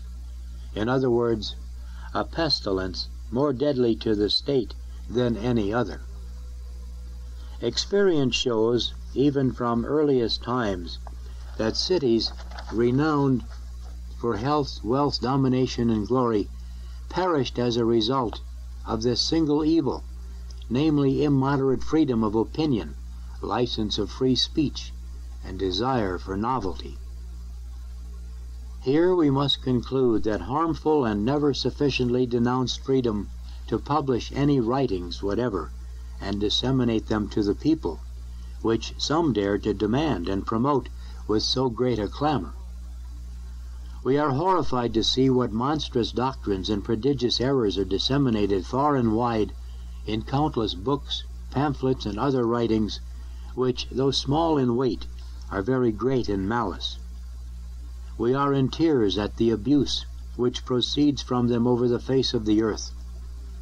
Some are so carried away that they contentiously assert that the flock of errors arising from them is sufficiently compensated by the publication of some book which defends religion and truth. Every law condemns deliberately doing evil simply because there is some hope that good may result. Is there any sane man who would say poison ought to be distributed sold publicly, stored, and even drunk, because some antidote is available, and those who use it may be snatched from death again and again. The Church has always taken action to destroy the plague of bad books. This is true even in apostolic times, for we read that the apostles themselves burned a large number of books. It may be enough to consult the laws of the Fifth Council of the Lateran on this matter, and the Constitution, which Leo X published afterwards, lest that which has been discovered advantageous for the increase of the faith and the spread of useful arts be converted to the contrary use and work harm for the salvation of the faithful.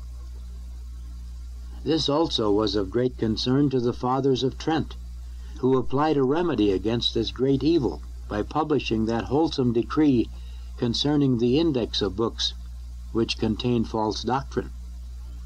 We must fight valiantly, Clement XIII says in an encyclical letter about the banning of bad books, as much as the matter itself demands, and must exterminate the deadly poison of so many books, for never will the material for error be withdrawn, unless the criminal sources of depravity perish in flames.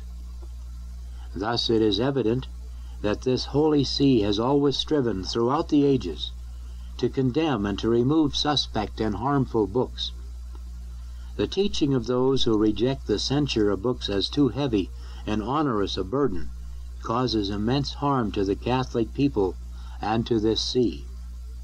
They are even so depraved as to affirm that it is contrary to the principles of law, and they deny the Church the right to decree and maintain it.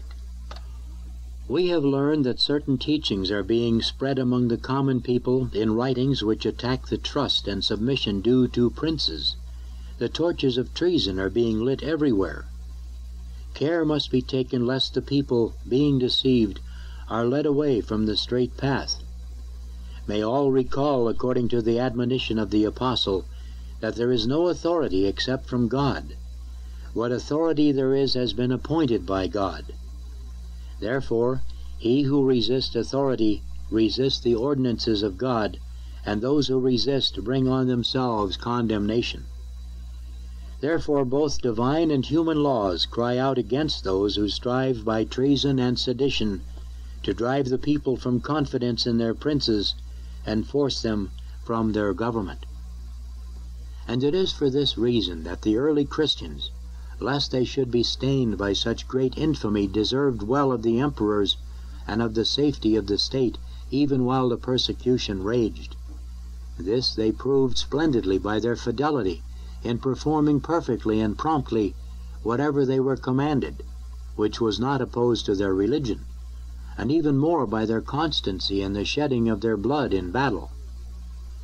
Christian soldiers, says St. Augustine, served an infidel emperor. When the issue of Christ was raised, they acknowledged no one but the one who is in heaven. They distinguished the eternal Lord from the temporal Lord, but were also subject to the temporal Lord for the sake of the eternal Lord. St. Mauritius, the unconquered martyr and leader of the Theban legion, had this in mind when, as St. Eucharius reports, he answered the emperor in these words, "We are your soldiers, Emperor, but also servants of God, and this we confess freely. And now this final necessity of life has not driven us into rebellion. I see we are armed and we do not resist, because we wish rather to die than to be killed." Indeed, the faith of the early Christians shines more brightly if with Tertullian we consider that since the Christians were not lacking in numbers and in troops, they could have acted as foreign enemies. "We are but of yesterday," he says, "yet we have filled all your cities, islands, fortresses, municipalities, assembly places, the camps themselves, the tribes, the divisions, the palace, the senate, the forum. For what war should we not have been fit and ready, even if unequal in forces? We who are so glad to be cut to pieces, were it not, of course, that in our doctrine we would have been permitted more to be killed rather than to kill. If so great a multitude of people should have deserted to some remote spot on earth, it would surely have covered your domination with shame because of the loss of so many citizens, and it would even have punished you by this very desertion. Without a doubt you would have been terrified at your solitude. You would have sought whom you might rule. More enemies than citizens would have remained for you. Now, however, you have fewer enemies because of the multitude of Christians. These beautiful examples of the unchanging subjection to the princes necessarily proceeded from the most holy precepts of the Christian religion. They condemn the detestable insolence and improbity of those who, consumed with the unbridled lust for freedom, are entirely devoted to impairing and destroying all rights of dominion while bringing servitude to the people under the slogan of liberty. Here surely belong the infamous and the wild plains of the Waldenesians, the Beggards, the Wycliffes, and other such sons of Belial, who were the sores and disgrace of the human race. They often received a richly deserved anathema from the Holy See. For no other reason do experienced deceivers devote their efforts, except so that they, along with Luther, might joyfully deem themselves free of all. To attain this end more easily and quickly, they undertake with audacity any infamous plan whatever. Nor can we predict happier times for religion and government from the plans of those who desire vehemently to separate the Church from the state, and to break the mutual concord between temporal authority and the priesthood. It is certain that that concord which always was favorable and beneficial for the sacred and civil order is feared by the shameless lovers of liberty. But for the other painful causes we are concerned about, you should recall that certain societies and assemblages seem to draw up a battle line together with the followers of every false religion and cult. They feign piety for religion, but they are driven by a passion for promoting novelties and sedition everywhere. They preach liberty of every sort. They stir up disturbances in sacred and civil affairs and pluck authority to pieces. We write these things to you with grieving mind, but trusting in Him who commands the winds and makes them still. Take up the shield of faith and fight the battles of the Lord vigorously. You especially must stand as a wall against every height which raises itself against the knowledge of God. Unsheath the sword of the Spirit, which is the Word of God, and may those who hunger after justice receive bread from you. Having been called so that you might be diligent cultivators in the vineyard of the Lord, do this one thing and labor in it together, so that every root of bitterness may be removed from your field, all seeds of vice destroyed, and a happy crop of virtues may take root and grow. The first to be embraced with paternal affection are those who apply themselves to the sacred sciences and to philosophical studies. For them may you be exhorter and supporter, lest, trusting only in their own talents and strength, they may imprudently wander away from the path of truth onto the road of the impious. Let them remember that God is the guide to wisdom and the director of the wise.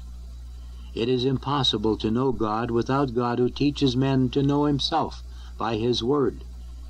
It is the proud, or rather foolish, men who examine the mysteries of faith, which surpass all understanding with the faculties of the human mind, and rely on human reason, which by the condition of man's nature is weak and infirm. May our dear sons in Christ, the princes, support these our desires for the welfare of church and state with their resources and authority. May they understand that they receive their authority not only for the government of the world, but especially for the defense of the Church. They should diligently consider that whatever work they do for the welfare of the Church accrues to their rule and peace. Indeed, let them persuade themselves that they owe more to the cause of the faith than to their kingdom. Let them consider it something very great for themselves, as we say with Pope St. Leo, if in addition to their royal diadem the crown of faith may be added. Placed as if they were parents and teachers of the people, they will bring them true peace and tranquility, if they take special care that religion and piety remain safe. God, after all, calls himself King of Kings and Lord of Lords.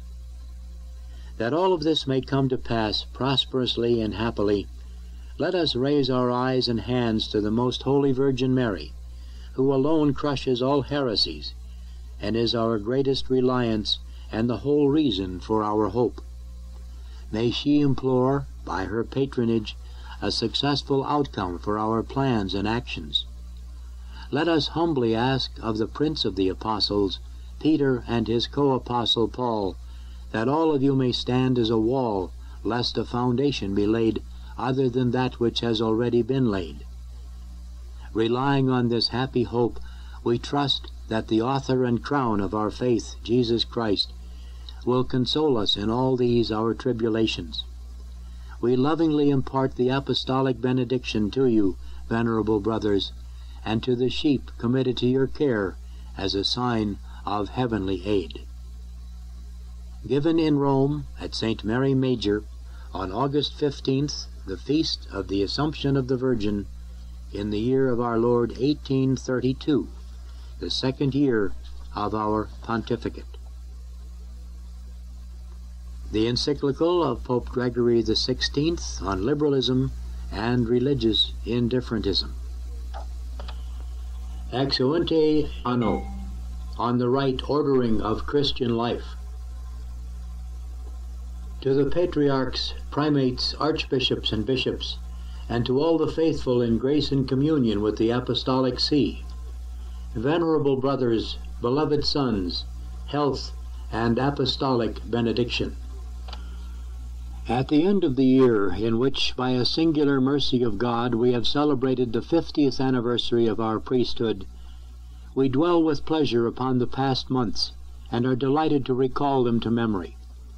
And not without reason, for the occasion, which regarded us in a personal manner, was of itself neither great nor extraordinary, and yet moved the good will of all men to a very great degree to rejoice with and congratulate us, so that there was nothing left to be desired.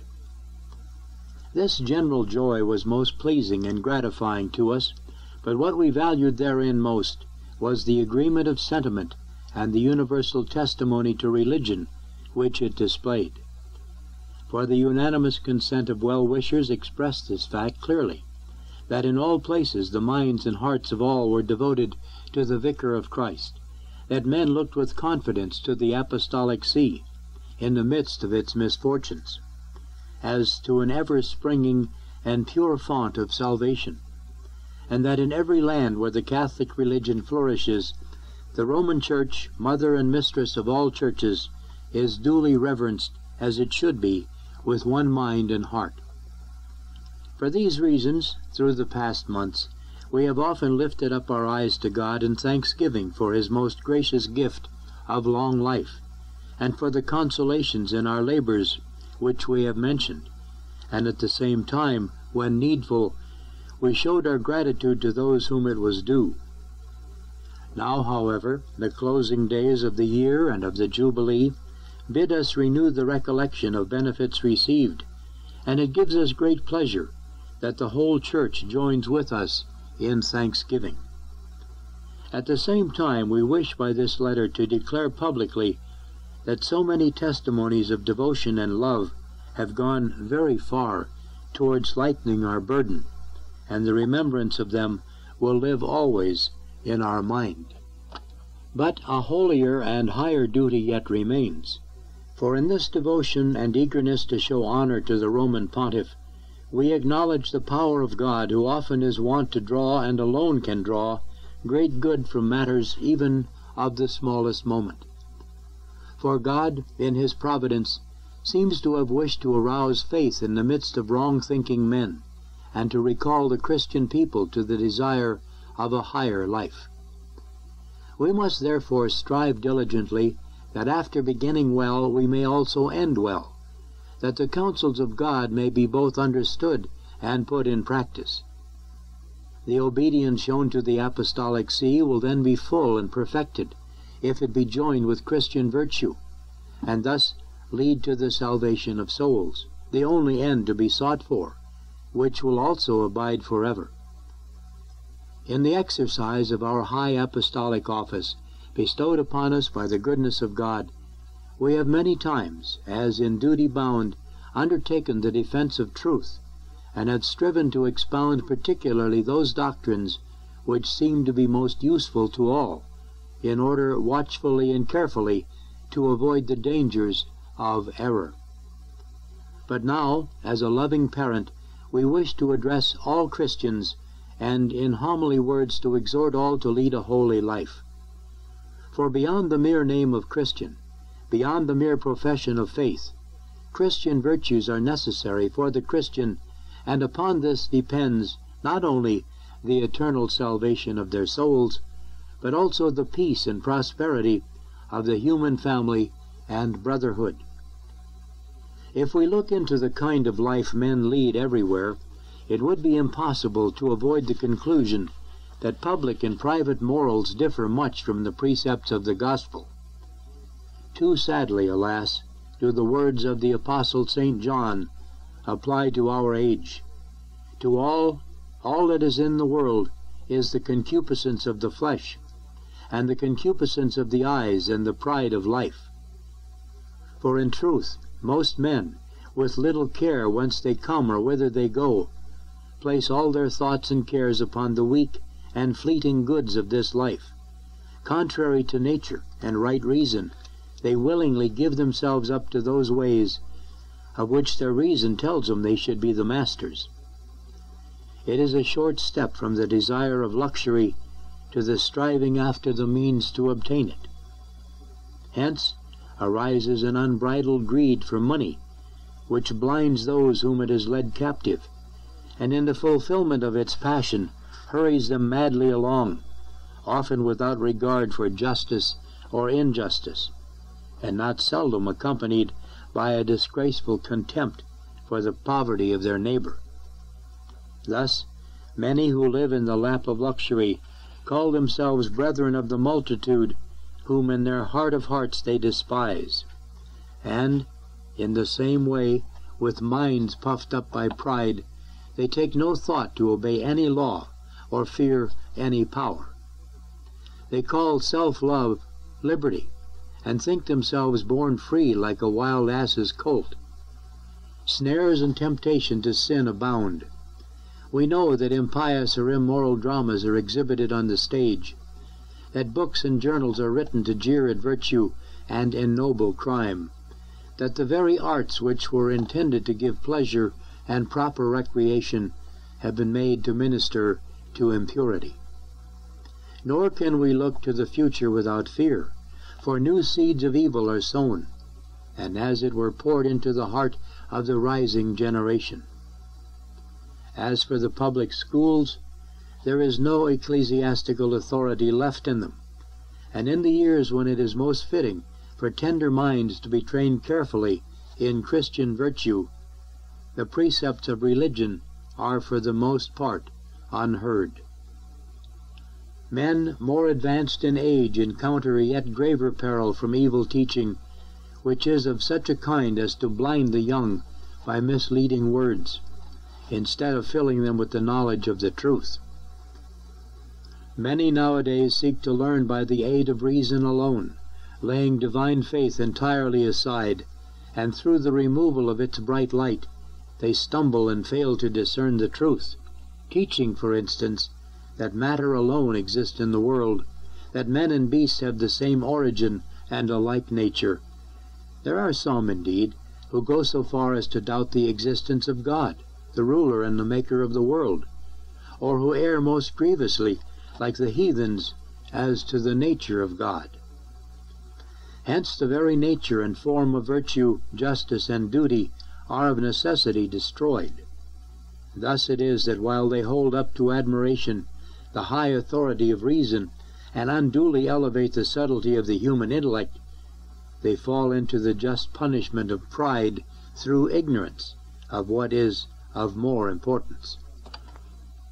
When the mind has been poisoned, at the same time the moral character becomes deeply and essentially corrupted, and such a state can only be cured with the utmost difficulty in this class of men, because on the one hand, wrong opinions vitiate their judgment of what is right, and on the other, the light of Christian faith, which is the principle and basis of all justice, is extinguished.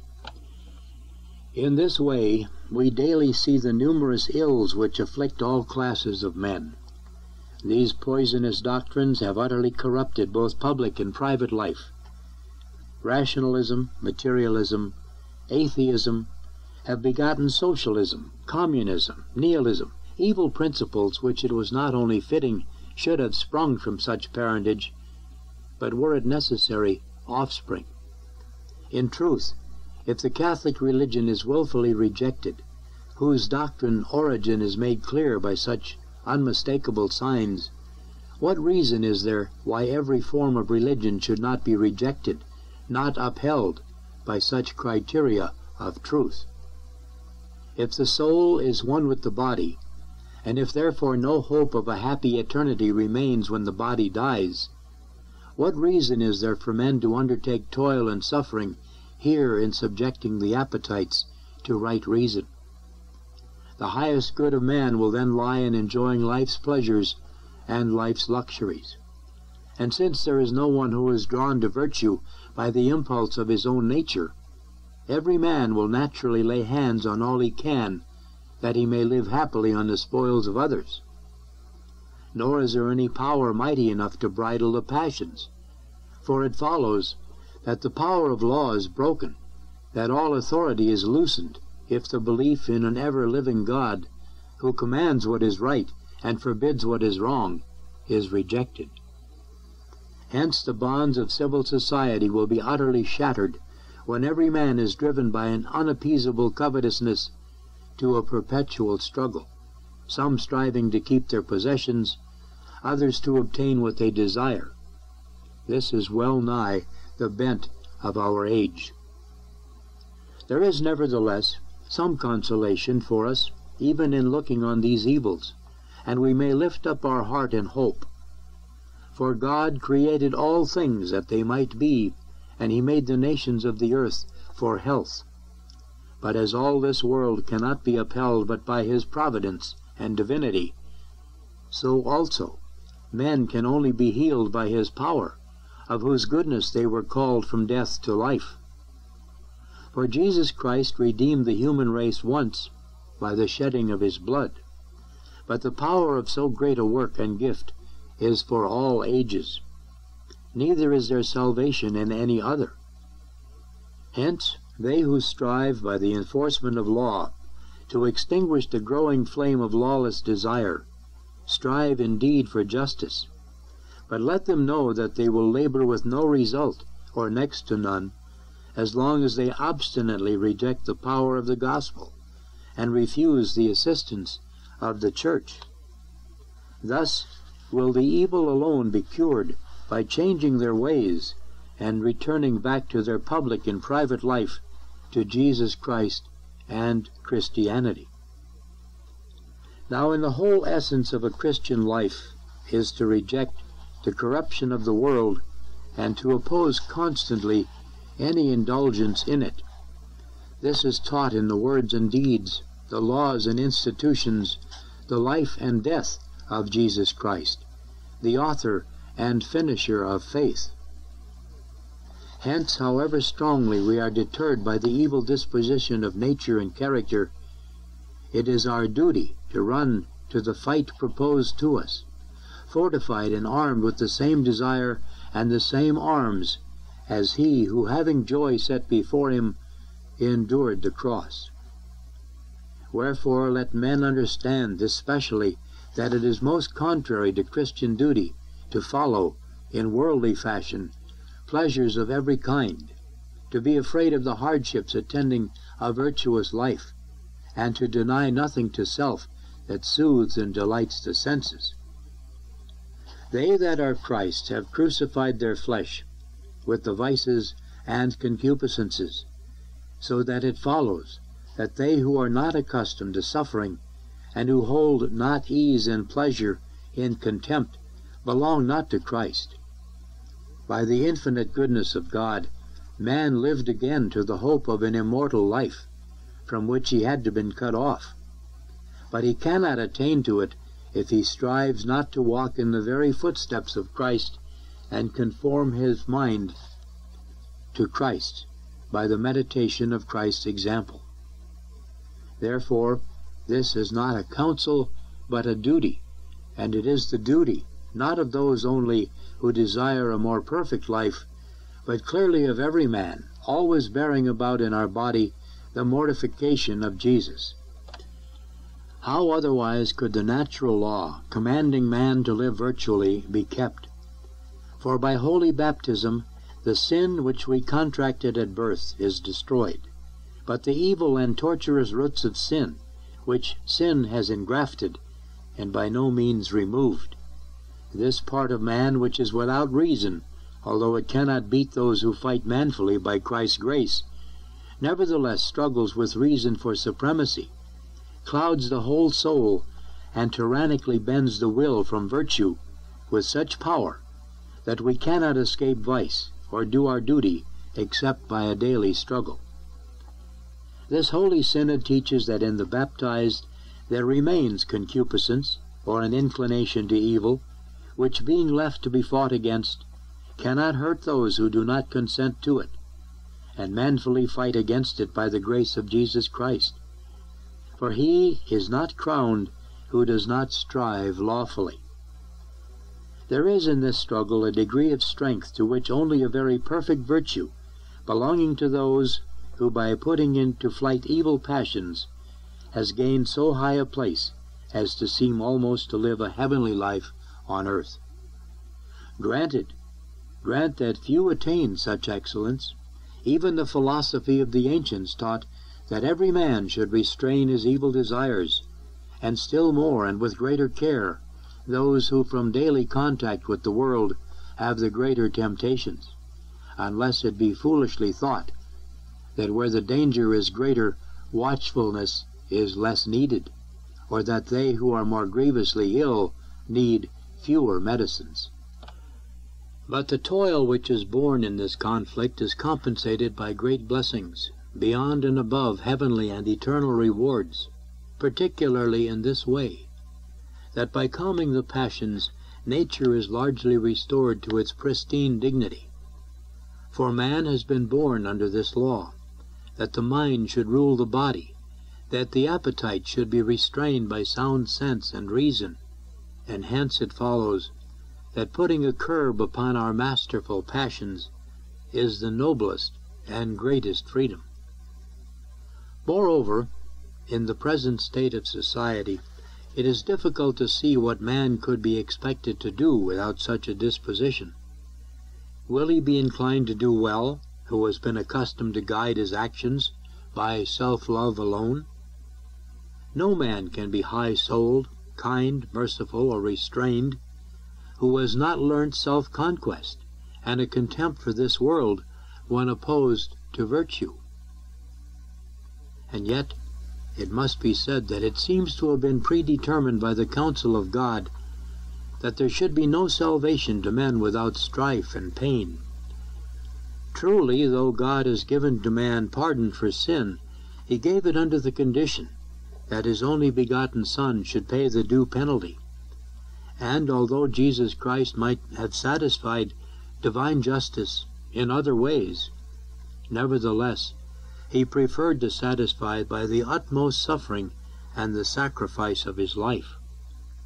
Thus, he has imposed upon his followers this law, signed in his blood, that their life should be an endless strife with the vices of the age. What made the apostles invincible in their mission of teaching truth to the world? What strengthened the martyrs innumerable in their bloody testimony to the Christian faith, but the readiness of their soul to obey fearlessly his laws? And all who have taken heed to live a Christian life and seek virtue have trodden the same path. Therefore we must walk in this way if we desire either our own salvation or that of others. Thus it becomes necessary for every one to guard manfully against the allurements of luxury. And since on every side there is so much ostentation in the enjoyment of wealth, the soul must be fortified against the dangerous snares of riches, lest, straining after what are called the good things of life, which cannot satisfy and soon fade away, the soul should lose the treasure in heaven, which faileth not. Finally, this is a matter of deep grief, that free thought and evil example have so evil an influence in enervating the soul, that many are now almost ashamed of the name of Christian, a shame which is the sign either of abandoned wickedness or the extreme of cowardice, each detestable and each of the highest injury to man. For what salvation remains for such men, or on what hope can they rely, if they cease to glory in the name of Jesus Christ, if they openly and constantly refuse to mold their lives on the precepts of the gospel? It is the common complaint that the age is barren of brave men. Bring back a Christian code of life, and thereby the minds of men will regain their firmness and constancy. But man's power by itself is not equal to the responsibility of so many duties. As we must ask God for daily bread, for the sustenance of the body, so must we pray to Him for strength of soul, for its nourishment in virtue. Hence, that universal condition and law of life, which we have said is a perpetual battle, brings with it the necessity of prayer to God. For as is well and wisely said by St. Augustine, pious prayer flies over the world's barriers and calls down the mercy of God from heaven. In order to conquer the emotions of lust and the snares of the devil, lest we should be led into evil, we are commanded to seek the divine help in the words, "Pray that ye enter not into temptation." How much more is this necessary if we wish to labor for the salvation of others? Christ our Lord, the only begotten Son of God, the source of all grace and virtue, first showed by example what He taught in word. He passed the whole night in the prayer of God, and when nigh to the sacrifice of His life, He prayed the longer. The frailty of nature would be much less fearful, and the moral character would grow weak and enervated with much less ease, if that divine precept were not so much disregarded and treated almost with disdain. For God is easily appeased, and desires to aid men, having promised openly to give His grace in abundance to those who ask for it. Nay, He even invites men to ask, and almost insists with most loving words, "I say unto you, ask, and it shall be given you, seek, and you shall find, knock, and it shall be opened to you." And that we should have no fear in doing this with confidence and familiarity, He softens His words, comparing Himself to a most loving Father, who desires nothing so much as the love of His children. "If you then, being evil, know how to give good gifts to your children, how much more will your Father who is in heaven give good things to them that ask Him?" And this will not seem excessive to one who considers it, if the efficaciousness of prayer seemed so great to St. John Chrysostom, that he thought it might be compared with the power of God. For as God created all things by His word, so man by prayer obtains what he wills. For nothing has so great a power as prayer, because in it there are certain qualities with which it pleases God to be moved. For in prayer we separate ourselves from things of earth, and filled with the thoughts of God alone, we become aware of our human weakness. For the same reason we rest in the embrace of our Father, we seek a refuge in the power of our Creator. Thus we conclude an excerpt from the encyclical of Pope Leo XIII, Exentuamano on the right ordering of Christian life. With the mind upheld by these thoughts to cherish a joyful and firm hope as a pledge of favors of heaven and of our good will, we most lovingly in the Lord grant to you, venerable brethren, and to the clergy and people of the whole Catholic world, the apostolic blessing. Given at Rome at St. Peter's on the birthday of our Lord Jesus Christ, in the year 1888, the 11th of our pontificate.